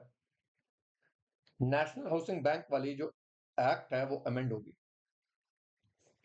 ठीक है, और conferring powers for regulation of housing finance companies with RBI, यानी हाउसिंग फाइनेंस कंपनीज अब एनएचबी से हटके आरबीआई के दायरे में आ गई हैं. Consequently HFCs have come under the purview of RBI as a category of NBFC. यानी आज की डेट में housing finance companies have now come with in the ambit of the word non banking financial companies, जो पहले भी 43D में आता था. तो अब इस क्लॉज का जरूरत नहीं है भाई, एनएचबी का रेफरेंस करने का जरूरत नहीं. तो सिंपल सा अमेंडमेंट है, कोई फर्क नहीं. बट आप लोगों को बस इतना याद रखना है कि housing finance companies are now NBFCs, और उनको भी 43D लगता है जैसे बाकी एनबीएफसीज को लगता है, ठीक है. तो ये उन्होंने रेफरेंस हटा दिया, and that is one of the main amendments जो हमने करी फॉर बिजनेस साइड. अब आते हैं, एक अमेंडमेंट है बाय बैक ऑफ शेयर्स. चलिए, बाय बैक ऑफ शेयर्स पे क्या प्रोविजन था और अब क्या हो गया है, इसको एक बार चेक करते हैं. तो पहले क्या था? अर्लियर लॉ हमने करा था 115QA कि कंपनी के हाथ में बायबैक के टाइम पे एडिशनल टैक्स देना पड़ेगा, which means in case of buyback of unlisted and listed shares by a domestic company, हम क्या करते थे? बायबैक प्राइस सपोज 14 रुपीज पे बायबैक हो रहा, minus amount receive by the company at the time of issue. हो सकता है 10 रुपीज का फेस वैल्यू था प्लस 1 रुपी प्रीमियम था, तो 11 रुपए. सो 14 माइनस 11, 3 रुपया into number of shares. Suppose हम कहते हैं 1 लाख शेयर्स बायबैक हो रहे हैं, चलिए 10 लाख शेयर्स बायबैक हो रहे हैं, तो 30 lakh rupees would have been additional income, और इसके ऊपर कंपनी को टैक्स देना पड़ता था at 23.296%. So this was called additional tax 115QA, and share holder के हाथ में remember it would be exempt under 1034A. तो ये तो लॉ था जो पुराना हमने पढ़ा. अब we move from, there was a corporate dividend tax, यानी डिविडेंड भी पहले कंपनी के हाथ में आप एडिशनल टैक्स ले लेते थे और शेयर होल्डर को एग्जेम्प्ट कर देते थे. फिर पलटी मार गए ये लोग. एक तो यार ये लॉ इतनी बार पलटी मारते हैं ना. Dividend long time back was taxable in the hand of the share holder. Then they said it is very difficult to catch all the share holders, therefore let us tax the company. तो हमने company से corporate dividend tax लेना शुरू कर दिया. फिर हुआ क्या? इनको रियलाइज हुआ कि कॉर्पोरेट डिविडेंड टैक्स तो 15%, और शेयर होल्डर कई बार 30% के ब्रैकेट में भी जाते हैं, तो उनको तो लॉस हो रहा था. तो इन्होंने वापस क्या कर दिया कि dividend will be taxable in the hands of the share holder. Similar case buyback पे चल रहा है. बायबैक को अब कहते हैं कि हम शेयर होल्डर के हाथ में टैक्सेबल करेंगे, कंपनी के हाथ में एडिशनल टैक्स नहीं लगाएंगे, बिकॉज शेयर होल्डर को शायद इस 20% से ज्यादा टैक्स हमें वहां से मिल जाएगा, because the share holders could be taxable in the 30% bracket. So the government keeps shifting their mindset. I am not so sure कि जो डायरेक्ट टैक्स कोड देंगे वो कितना सिंपल होगा. Anyways, we shall look forward to it, क्योंकि जब भी law government simplify करने की कोशिश करती है, हम अपना दिमाग ना जीएसटी पे ले जाया करो, देखो कितना सिंपल कर दिया, जिससे काम सिर्फ सीए का बढ़ेगा और कोई चक्कर नहीं है. तो it is good for us, we will be able to buy our Mercedes and BMWs as well. तो ये जो लॉ बदला है ये 1 अक्टूबर 24 से बदला है. तो चलो अब आ गया मुद्दा, यानी प्रीवियस ईयर 24-25 में अगर बायबैक 1 अप्रैल से लेकर 30 सितंबर के बीच में हुआ तो यही रूल लगेगा, पहले वाला. 1 अक्टूबर के बाद हुआ तो अब क्या करना है देखो. It seeks to insert a new provision that buyback of shares takes place on or after 1 October 24. ये प्रोविजंस नहीं लगेंगे. कौन से वाले? 115QA के नहीं लगेंगे. एक क्लॉज इंसर्ट कर दिया है, इसको डीम डिविडेंड बना दिया भाई. यानी हमने डीम डिविडेंड में 222E तक करा था, अब एक क्लॉज आ गया 222F. Deemed dividend, he says any payment by the company, अच्छा ध्यान से सुनना, इसमें छोटा सा एक मुद्दा है, any payment by the company on purchase of its own shares from a shareholder in accordance with the provisions of section 68 of the Companies Act is deemed dividend। अच्छा यहां पर उन्होंने प्रॉफिट नहीं बोला, जैसे यहां हम 3 रुपया ले रहे थे, यहां अगर पेमेंट 14 रुपए हो रही है तो कहता है पेमेंट 14 रुपए को डीम डिविडेंड बनाइए। अरे सर जो शेयर होल्डर का कॉस्ट है उसका क्या करेंगे, बता रहा हूं, अभी पहले चलते जाओ। He says, thus on or after 110, dividend will include any payment by a company on purchase of its own shares from a shareholder। 1034A will not apply, यानी शेयर होल्डर के हाथ में अब एग्जेम्प्ट नहीं होगा, ये सिर्फ अप टू 1/10/24 है, उसके बाद नहीं लग रहा। अच्छा section 57(2)A, remember 57 is for allowability of expenditure. अभी समराइज करते हैं। allowability of expense for dividend, words other than dividend under 222F, यानी इसमें से कोई भी डिडक्शन नहीं मिलेगी, यानी no deduction is allowable from dividend under 222F। और एक सेक्शन 194 में अब क्योंकि ये डिविडेंड हो गया है, TDS will be deducted under eight the rate of 10%। तो क्या हुआ सर, 110 से पहले तो वही रूल है, एडिशनल टैक्स कंपनी देगी और शेयर होल्डर के हाथ में एग्जाम। 110 के बाद जितना पेमेंट हो रहा है, जैसे 14 रुपए हो रहा है तो 14 रुपए के ऊपर टीडीएस काटिए 10%, ये 14 रुपए शेयर होल्डर का डिविडेंड हो गया और इसमें से शेयर होल्डर को कोई भी डिडक्शन खर्चे की नहीं मिलेगी। पर अब आया 46A। अब 46A में उन्होंने बोला है that where the share holder receives any consideration of the nature refer to in clause 222F from any company in respect of buyback of shares that takes place on or after, then for the purpose of this section the value of consideration received by the shareholders shall be deemed to be nil। अच्छा इसका एक example दिया है, ये government ने दिया है, finance ministry ने दिया है इन द मेमोरेंडम, उसको पढ़ लेते हैं। कहते हैं for example 100 shares were bought in 2020 at 40 per share, thus total cost of acquisition was 4000। ये शेयर होल्डर के एंगल से बात हो रही है। 20 shares, अच्छा 100 में से 20 shares were bought back in 24 at 60 per share। अब 60 पर शेयर इंटू 20, 1200 रुपए मिले, ये 1200 रुपए डीम डिविडेंड हो, ठीक होगी बात। अब कैपिटल लॉस ऑन बायबैक जो है, जो 40 रुपया का आपने खरीदा था 20 शेयर्स, ये 800 रुपया, ये 800 रुपया कॉस्ट ऑफ एक्विजिशन हो जाएगा and the consideration is nil.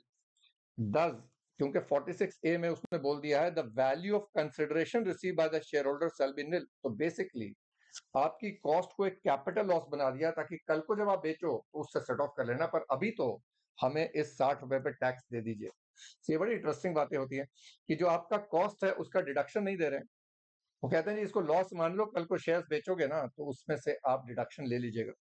He says for example अगर आपने 50 शेयर बेचे हैं 25 में एट 70 पर शेयर, तो करो जरा 50 इंटू 75, 50 इंटू 75, तो आपने सॉरी 70 इंटू 50, 3500 के बेचे।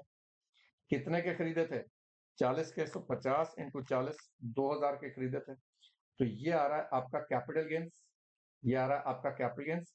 पर आपके पास अब लॉस है 800 रुपए का, आप उसमें से सेट ऑफ कीजिए, यानी आपका chargeable capital gains will only be 700। So very simple, जितना बायबैक प्राइस है आपकी डिविडेंड इनकम है उसमें से कोई खर्चा माइनस नहीं होगा, 10% टीडीएस करेगा।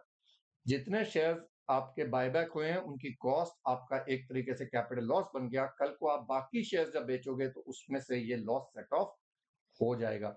And that my dear children is all the amendments in heads of income.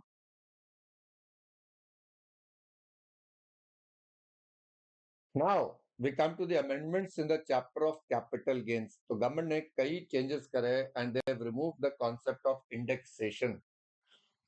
तो कई बार हमें लगता है यार ऐसे कैसे रिमूव कर दिया, इन्फ्लेशन रिमूव कर दिया तो यार मतलब इन्फ्लेशनरी प्रॉफिट्स पे टैक्स लगेगा, ज्यादा लगेगा। But let me assure you the government has really thought it through और अगर आप नोट करोगे तो ऐसा नहीं है कि लोगों का टैक्स बढ़ जाएगा। So in this set of notes पहले तो एक बार समरी देख लेते हैं कि गवर्नमेंट ने ओवरऑल कैपिटल गेन्स के चैप्टर में करा क्या है। उसके बाद बैराक पढ़ेंगे। मैंने कुछ चार्ट्स दिए हुए हैं आपको to summarise the rates of tax जो नए आ गए हैं, और क्वेश्चंस करेंगे to understand the effect of those changes. सबसे पहली बात, what the government calls this is the rationalization and simplification of taxation of capital gains. He says, पहली बात, होल्डिंग पीरियड बहुत सारे हो गए थे, अब होल्डिंग पीरियड सिर्फ दो रहेंगे, 12 मंथ्स का एंड 24 मंथ्स का। हम देखेंगे किसके लिए 12 हो गया, किसके लिए 24, बेसिकली 36 मंथ वाला हटा दिया। अभी पूरा होल्डिंग पीरियड्स का चार्ट देखेंगे किसके लिए रह गया। पहले एक बार दिमाग में डाल लें, what are the basic changes that they have done. Then short term capital gain का रेट, मैंने आपको amendments of rates of tax में बताया था, शॉर्ट टर्म कैपिटल का रेट 15% से हटा के 20% हो गया, विच इज 111 है। Short term capital gain under 111 है। बाकी normal short term capital gain is at rates as applicable, वो नहीं बदला है। लॉन्ग टर्म कैपिटल गेन का रेट अब 12.5 हो गया फॉर ऑल कैटेगरीज। पहले 10% होता था एसटीटी पेड इक्विटी शेयर्स के लिए, एंड 20% होता था फॉर अदर एसेट्स, और एग्जेम्पशन अब 1.25 हो गई है फॉर कैपिटल गेन्स अंडर 112 है, तो वो 1 लाख वाला थोड़ा सा बढ़ा दिया इन्होंने। एक जो मेजर चेंज ये आया है, एक सेक्शन 50AA आया था, रिमेंबर, जिसमें स्पेसिफाइड म्यूचुअल फंड्स जिनमें investment in equity is less than equal to 35%, उनका कैपिटल गेन्स हमेशा शॉर्ट टर्म होता था। और एक हमने बात करी थी मार्केट लिंक डिबेंचर्स का भी capital gains will always be short term, and these are tax at rates as applicable, यानी if your rate is on the 30% bracket तो 30% में आएगा। अब इस साल अनलिस्टेड डिबेंचर्स को भी डाल दिया गया, पर obviously all changes in this chapter are starting from 23 July. तो आपको याद रखना है 23 जुलाई से पहले क्या था और 23 जुलाई के बाद क्या है। So unlisted debentures before 23 July were could be long term, could be short term, but अब क्या होगा, will always be short term, क्योंकि इन्होंने इसको डाल दिया है under 50AA। Then removal of indexation again has gone, पर यहां पर कुछ एक्सेप्शन दे दिया है, क्योंकि इंडिविजुअल्स ने बहुत हल्ला मचाया था कि सर हमारे पुराने घर हैं, हमने लेके रखे हुए हैं, 50 साल हो गए हैं, अब उनको अगर हम बेचेंगे तो बहुत टैक्स लग जाएगा, इंडेक्सेशन हटा दोगे तो। उसके लिए गवर्नमेंट ने एक ऑप्शन डाला है, उसको डिस्कस करेंगे। Then remember there were certain benefits given to non-residents of non-residents के लिए रेट थोड़ा कम होता था, FIs के लिए उन्होंने उसको पैरिटी ले आए हैं between resident and non residents. तो let us go through each of these points. सुनने में लगता है बहुत सारे चेंजेस है, इतने भी ज्यादा नहीं है, पर हाँ बहुत इंपॉर्टेंट चेंजेस है। नाउ मैंने बेराक दिया हुआ है, which means we will read the बेराक, पर एकदम से रीड करेंगे ना तो कंफ्यूजिंग हो जाएगा, एक एक करके करेंगे। We will start with another major change. Remember, हम बात कर रहे थे गिफ्ट जब हम करते हैं या विल से देते हैं, so transfer by way of gift or will in the hands of the transferor. I told you gift to anyone of anything at any time, and then we said by anyone is an exempted transfer under section 47(3), यानी gift के time पे ना gain लगेगा ना loss होएगा। Gain तो होता ही नहीं है, because there is nothing that you are getting except a smile, तो गेन तो है नहीं। हाँ, लॉस को एग्जेम्प्ट कर दे। अब प्रॉब्लम क्या आई देखने वाली, रिमेंबर व्हेन वी से बाय एनीवन, ये तो कंपनी भी होगी, तो एक सेक्शन आया है 50D एंड एक सेक्शन था 50CA। Remember 50CA was applicable to unlisted shares, और वहां लिखा था कि अनलिस्टेड शेयर्स का कैपिटल गेन निकालने के लिए full value of consideration will be market value और selling price whichever is higher, and 50D में where full value is not determinable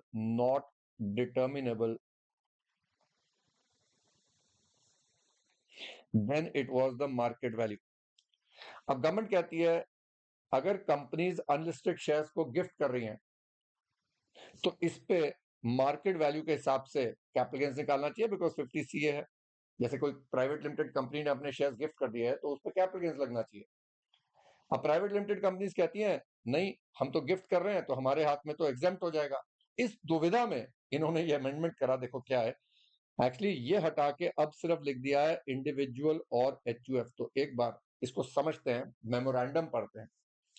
So memorandum to finance bill says insertion of 50D in the act providing for taking fair market value as full value in certain cases where consideration received or accruing as a result of transfer of capital asset is not ascertainable or cannot be determined, and 50CA providing for taking fair market value as full value in case of unquoted shares where consideration received is less than the market value. The revenue has aimed at bolstering the anti-avoidance machinery, यानी 50CA को और 50D को protect करने के लिए कहते हैं हमने ये करा है। Eliminate avoidance of capital gains tax. However, in multiple cases, taxpayers have argued before the judicial fora that transaction of gift of shares by company is still not liable to capital gains tax in purview of the provisions of 47(3). Thus, this matter thus remains a litigated issue, leading to tax avoidance and erosion of Indian tax base. मतलब मैं तो कहता हूं अभी lately जब इन्होंने GST में popcorn के रेट्स पे करा था ना जो issue, so I sometimes wonder what is the government getting eight. एक होता है टैक्स लगाना, ठीक है हम समझते हैं लगाना, पर एकदम पीछे ही पड़ जाना वो भी एक अलग बात होती है। So I feel that complicating a tax structure to catch those small points is not so right. थोड़ा बहुत आपको सांस लेने का जगह देना चाहिए to everybody in the country, पर मुझे ऐसा लग रहा है कि ये ना सब तरफ से पकड़ने के लगे हुए हैं।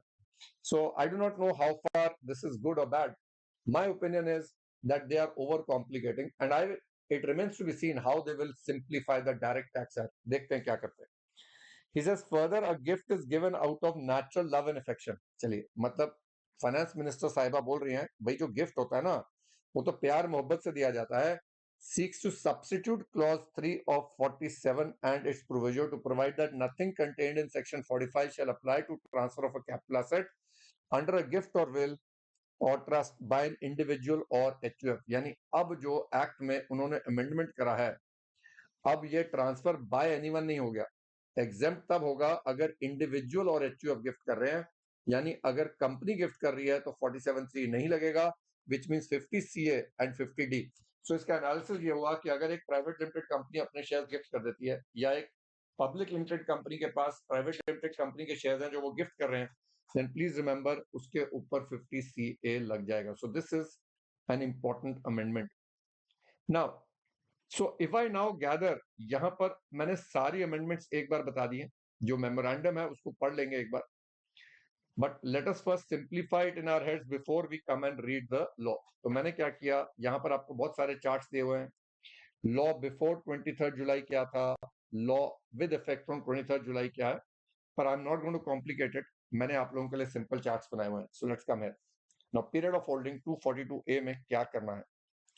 सबसे पहली बात, मार्केट लिंक डिबेंचर्स जो हैं, स्पेसिफाइड म्यूचुअल फंड्स जो हैं जिसमें 35% कम है, ये ऑलवेज शॉर्ट टर्म है और ये नॉर्मल इनकम है, विच मींस इस पे स्लैब रेट लगेगा, नॉर्मल इनकम है बेटा।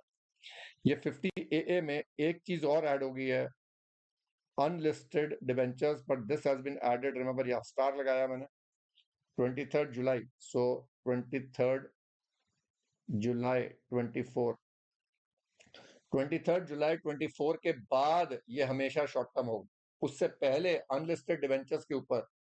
सो अगर मैं बिफोर है, एक बार समरी यहीं लिख लेते हैं, बिफोर 23 जुलाई 24 अगर डिवेंचर्स अनलिस्टेड थे तो हम इसका पीरियड ऑफ होल्डिंग क्या देखते थे बेटा, 36 मंथ्स देखते थे।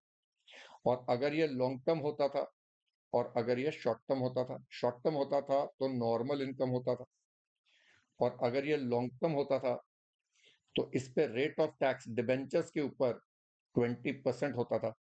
सो बिफोर 23 ऑफ जुलाई का ये चलेगा, after now this becomes normal income always taxable at rates as applicable.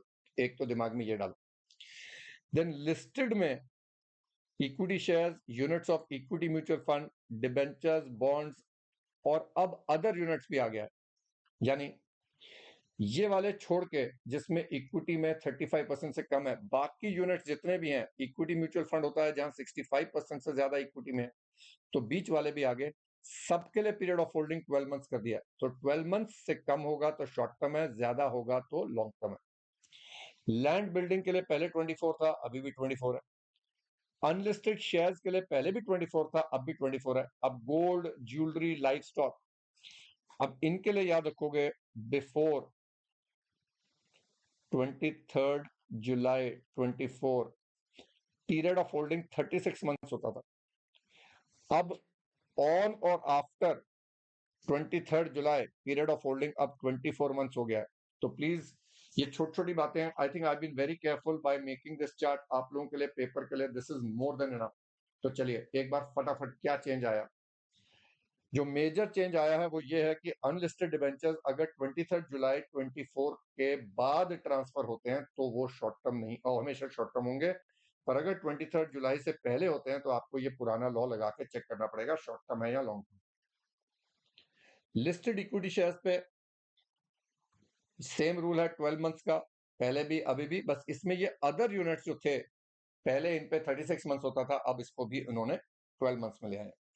Land building unlisted पे पहले भी 24 था, अब भी 24 है, बट यहां पर अब क्या हो गया, जो बाकी एसेट्स हैं उन पे भी 24 कर दिया गया, but this is only if they are transferred on or after 23 July. उससे पहले किया था तो आप 36 मंथ लगा के चेक करेंगे कि वो लॉन्ग टर्म है या शॉर्ट टर्म है। चलो क्लियर होगी बात।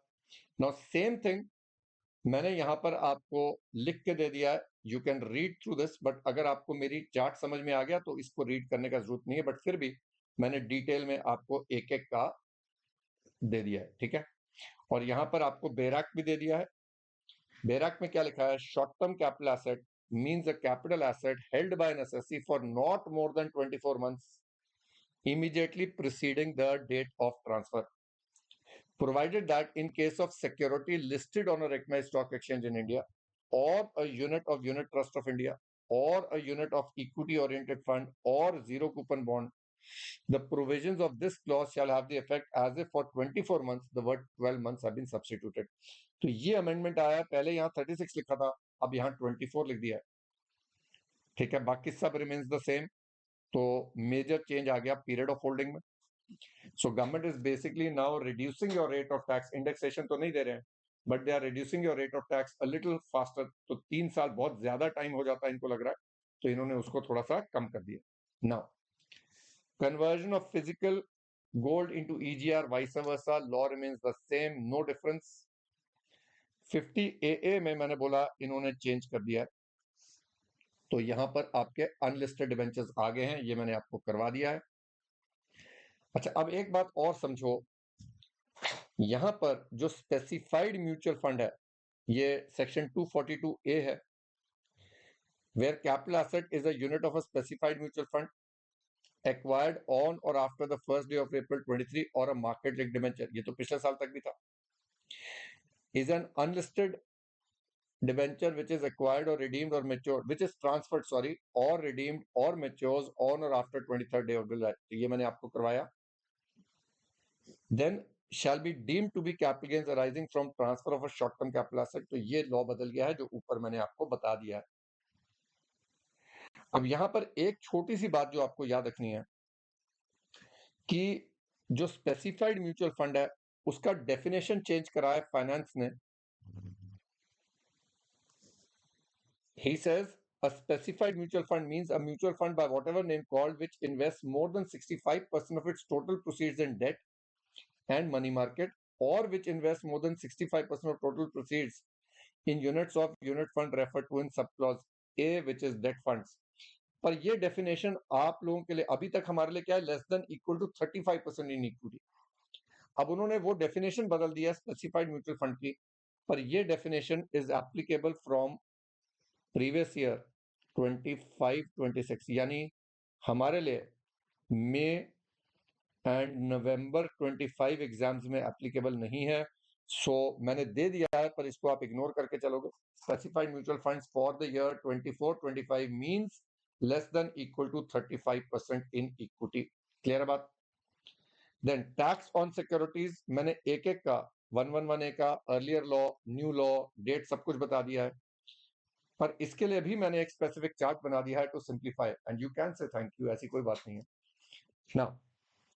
अपने दिमाग में 112A और 111A को अलग करो। 112A 111A किस पे लगता है? इक्विटी शेयर्स पे लगता है, units of equity mutual funds पे लगता है, डेरिवेटिव पे लगता है, बिजनेस ट्रस्ट पे लगता है। जब भी एसटीटी लगा तब लगेगा, तो अपने दिमाग में एसटीटी वाले अलग कर दो। उसमें अगर शॉर्ट टर्म कैपिटल गेन है तो बिफोर 23 जुलाई है तो 15% है, ऑन और आफ्टर है तो 20% है, तो सिंपल बात होगी। और 112A का दिमाग में रखेंगे, बिफोर है तो 10%, ऑन मोर देन 1.25, ये 1.25 की लिमिट पूरे साल की है, ऑन और आफ्टर 23 जुलाई है तो 12.5% है, ऑन मोर देन 1.25 lakhs। ठीक है, यहां तक क्लियर होगी। Other than 112A, now other than 112A before 23 जुलाई है तो 20% विद इंडेक्स, जैसे आप करते आए हो वैसे होगा, पर ऑन और आफ्टर 23 जुलाई अब क्या होगा बच्चों? अब यहां पर गवर्नमेंट ने सिर्फ इंडिविजुअल और एचयूएफ जो रेजिडेंट है उनके लिए एक एक्सेप्शन दिया है, तो ये बात समझना जरा। So land and building sold by individual HUF on or after 23 July, अब कहते हैं which was acquired before 23 July, अब कहते हैं आप कैपिटल गेन्स निकालिए without indexation. Please understand this because we will do questions on this. Capital gains तो without indexation निकलेगा, पर जब टैक्स निकालेंगे तो आप विद इंडेक्सेशन करके 20% ले लीजिए, विदाउट इंडेक्सेशन करके 12.5 ले लीजिए, जो आपको ज्यादा बेनिफिशियल है वो टैक्स दे दीजिए, पर इनकम में विदाउट इंडेक्सेशन आएगा। Now this is important, I will tell you why. So सिर्फ इंडिविजुअल, सिर्फ एचयूएफ, वो भी सिर्फ रेजिडेंट के लिए, अगर, और वो भी सिर्फ लैंड और बिल्डिंग के लिए, ये ऑप्शन है कि अगर आपका ये लैंड और बिल्डिंग बिफोर 23 जुलाई एक्वायर्ड है और आप ट्रांसफर कर रहे हो ऑन और आफ्टर 23 जुलाई, तो आप कैपिटल गेन्स जो कंप्यूट करोगे विदाउट इंडेक्सेशन करो, पर जब टैक्स निकालेंगे तो हम विद इंडेक्सेशन करके 20% रेट या विदाउट 12.5 लेके whichever is more beneficial वो टैक्स दे देंगे। For all other capital assets and for land and building other than covered here 12.5 without indexation ही रहेगा, कोई ऑप्शन नहीं है। प्लस अगर एक नॉन रेजिडेंट था जो अनलिस्टेड शेयर्स कंपनी के in which public are not substantially interested before 23 July था तो 10% विदाउट इंडेक्सेशन था, एल्स 12.5% विदाउट इंडेक्सेशन हो गया।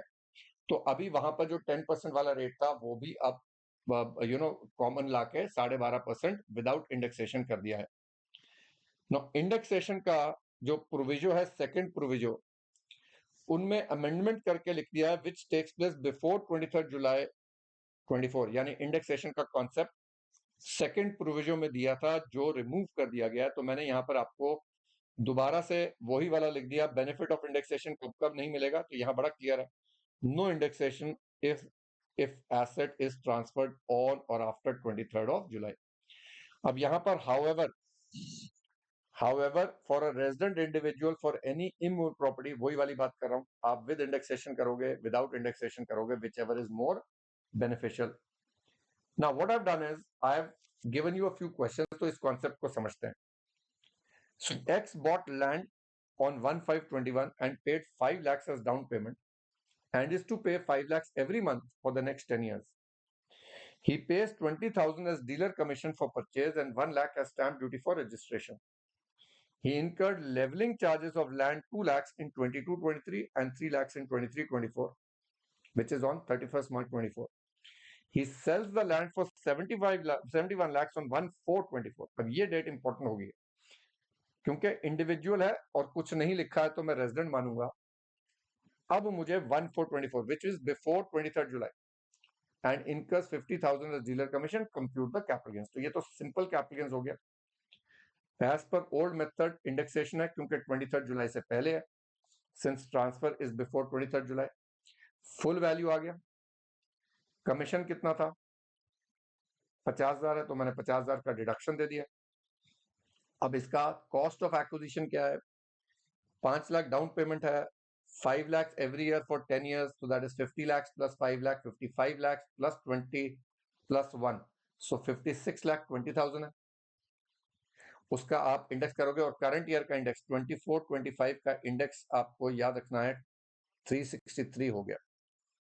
चलो एक तो ये भी है, सो 363 डिवाइडेड बाय 317, और ये आ गया मेरा इंडेक्स कॉस्ट।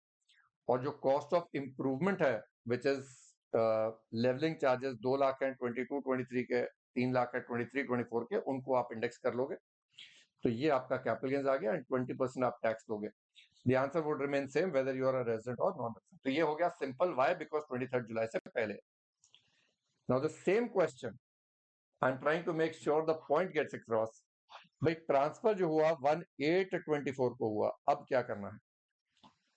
अब क्योंकि ये इंडिविजुअल है और क्योंकि ये रेजिडेंट है, जब हम कैपिटल गेन्स निकालेंगे तो कोई इंडेक्सेशन नहीं होगा और ये मेरा कैपिटल गेन्स होगा बेटा, मतलब जीटीआई में तो यही जाएगा, पर जब टैक्स निकालेंगे तो इसका 12.5%, और जो हमने पीछे कैपिटल गेन्स निकाला था, आई थिंक इतना ही निकाला था 82,213, उसका 20%, which ever is more beneficial, यानी आप टैक्स ये दे दीजिए पर जीटीआई में 930 जाएगा। This is important. X will be liable to pay, however while computing total income long term capital gains included will be 930। फर्क आएगा बेटा सरचार्ज के रेट्स में, क्योंकि कैपिटल गेन्स एट जीटीआई में टोटल इनकम में पूरा हो रहा है विदाउट इंडेक्सेशन, सिर्फ टैक्स के समय हम इसको अलग से कैलकुलेट करेंगे। अगर ये एसएससी नॉन रेजिडेंट होता है, remember there would have been no option, tax उसको यही देना पड़ता। अगर ये कंपनी होती तो टैक्स यही देना पड़ता, क्लियर बात, फर्म होती तो टैक्स यही देना पड़ता। This option is only for a resident individual. I hope this is being understood. अब मैंने क्या किया, सेम क्वेश्चन लिया, बस अब मैं I am playing around with the full value. अब है 1/8 कोई, मैंने सिर्फ फुल वैल्यू बदल दिया 65 lakh, just to understand the effect कि भाई अगर ज्यादा का बिका कम का बिका, which one is going to be more beneficial. यहां पर हमने विदाउट इंडेक्सेशन निकाला है, यहां पर विद इंडेक्सेशन निकाला है, तो लॉस आ गया और यहां प्रॉफिट आ गया। नाउ रिमेंबर इस पे टैक्स नील बन रहा है बच्चे, पर जीटीआई में 330 जाएगा, ये लॉस कैरी फॉरवर्ड नहीं होगा, ये अंडरस्टैंडिंग की बात है। बिकॉज ही सेड इनकम तो नए लॉ के हिसाब से होगी विदाउट इंडेक्सेशन, यानी अगर लॉस आ रहा है ओल्ड मेथड से तो आप टैक्स मत दीजिए, और आपका लॉस कैरी फॉरवर्ड नहीं होगा, ये लॉस है ही नहीं, because this is your income. I hope that point is clear. So X will be able to pay nil. However, while computing total income, long-term capital gain included will be 330 and loss will not allowed to be carried. और अगर आप non resident है तो आपको 41250 ही देना है। हाँ sir, ये तो बड़ी नाइंसाफी वाली बात है। अरे सुनो तो सही, अब अगर ये 60 लाख का आ रहा है, अगर ये 60 लाख का आ रहा है, अब देखो even under new method loss आ गया, तो I am just trying to get across all situation. अब आप ये लॉस, टैक्स तो नील बन रहा है, पर ये लॉस आप कैरी फॉरवर्ड कर सकते हो। रिमेंबर ये लॉस आप कैरी फॉरवर्ड नहीं करोगे, because calculation will be without indexation only. I think इतनी बार बोल दिया कि दिमाग में बात बैठ गई हो। नाउ बच्चों, अब थोड़ा सा पॉजिटिवली चलते हैं। भाई अगर 90 लाख का बिका, यानी ज्यादा का बिक गया बच्चे, सो कितने का बिका है, 90 लाख का बिका। अब 90 लाख का बिका है तो कैपिटल गेन्स देखिए यहां पर आ रहा है इंडेक्सेशन के बाद, ये आ रहा है without indexation, and you can see ये ज्यादा है पर इसका टैक्स कम बन रहा है। सो we cannot say which one is going to be more beneficial, which one is not. It will depend upon the facts of the case. आपने करना क्या है वो मैंने आपको छोटा सा ग्रैंडफादरिंग एक तरीके से अमेंडमेंट है। Now basically we know 112A में for shares which were acquired before 1st February 18 हमारे पास ऑप्शन होता है to take actual cost of acquisition और market value as on 31st January and full value of consideration जो उनमें से कम है, एंड दिस और this whichever is higher. So ये रिमेन्स द सेम। अब प्रॉब्लम क्या हुई है, पहले मेमोरेंडम पढ़ लेते हैं, आई थिंक उससे पता चलेगा प्रॉब्लम क्या है। So it says provided for exemption in respect of gains arising from transfer of long-term capital asset 1038, which was prior to Finance Act 18, यानी 1/2/18 से पहले। Being an equity share in a company or a unit of equity mutual fund or a unit of business trust where transaction is subject to securities transaction tax. Finance Act 18 withdrew the exemption on long-term capital gains and transfer of equity shares if STT is paid on both acquisition and transfer. तो इसके बाद 112A आया था, पर 112A में एक clause था कि STT should have been paid both at the time of purchase and at the time of transfer, unless आपका public issue वगैरह आ रहा है. So he says, with the withdrawal of exemption, a specific provision in the form of 112A was inserted to tax long-term capital gain on transfer of equity shares on which STD is paid at the time of acquisition and transfer. ये एक important बात होगी जिसके ऊपर amendment applicable है.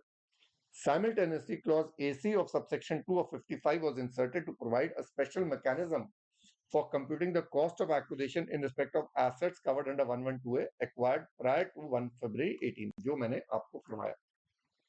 ठीक है, अब इशू क्या है? Thereafter, as provided by subsection 4 of 112A, the central government notified some cases of acquisitions to be given benefit of 112A where STT could not have been paid at the time of acquisition. जैसे मैंने बोला public issue वगैरह हो गया. Due to the notification, the condition of payment of STT was relaxed for transactions of acquisition which are not chargeable to STT other than some exceptional situations defined. As a consequence, the payment of STT at the time of acquisition is not required for unlisted equity shares.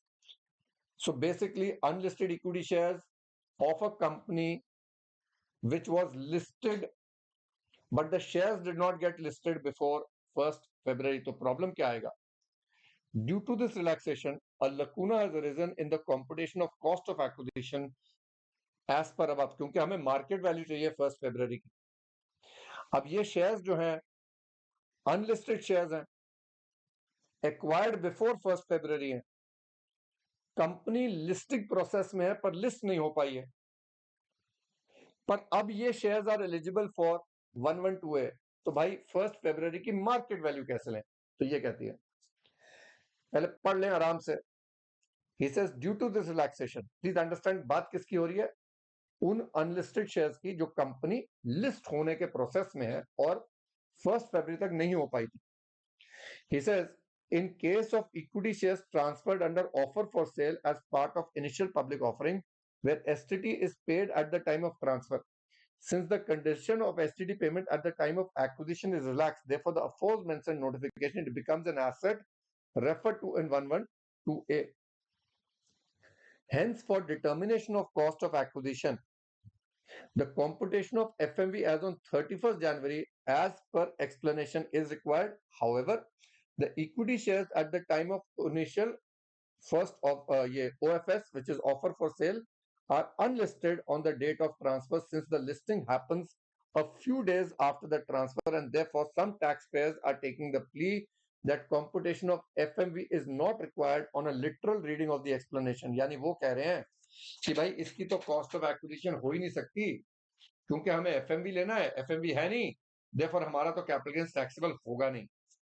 It has come to light in survey operations that taxpayers in some cases are not paying capital gains tax on transfer of shares acquired through offer for sale route, citing the absence of an express provision for determination of FMV of such equity shares since they were still unlisted on the date of transfer, even though STT has been paid on transfer, and thus cost of acquisition, they say, is indeterminable and therefore no capital gains. So उन्होंने बोला है कि हमने deemed to be inserted with effect from 1st day of April 18 clause amend कर दिया है 55 subsection 2 clause AC में explanation add किया है. He says not listed on recognized stock exchange as on 31st January or which becomes the property of the assessee in consideration of a share which is not listed on such exchange as on 31st of January by way of transaction not regarded as transfer or as the case may be, but listed on stock exchange subsequent to the date of transfer, where such transfer is in respect of sale of unlisted shares under an offer for sale to public included in an initial public offer, and this happened before 31st January. अब ऐसे case में वो क्या कह रहा है? सो अब यहां पर ये क्या कह रहा है? कहता है fair market value is the cost of acquisition into the CII for 1718 divided by the CII for the year in which the asset was first held, whichever is later. तो बेसिकली अगर आपने अनलिस्टेड कंपनी के shares हैं, जैसे कई startups हैं जो unlisted है, वो आपने 1/4/17 को खरीदे थे और आपकी कॉस्ट थी, चलिए 1/4/16 कर लेते हैं, कॉस्ट थी आपकी 1 लाख रुपया। ये 31 जनवरी को लिस्टेड नहीं थे, उसके बाद लिस्टिंग हुई है, पर because they were acquired here or ये प्रोसेस लिस्टिंग के हैं, बाद में लिस्ट हुए हैं, तो अब इस केस में क्या होगा? आप 1 लाख रुपए को लोगे into index for the year 1718 divided by index for the year 1617 और ये आपकी कॉस्ट बन जाएगी। और sorry, this will be your fair market value as on 31st January 18। ये आपकी फेयर मार्केट वैल्यू बन गई। अब आपकी कॉस्ट ऑफ एक्विजिशन का फॉर्मूला वही है, 1 लाख रुपीज और FMV एज ऑन रेट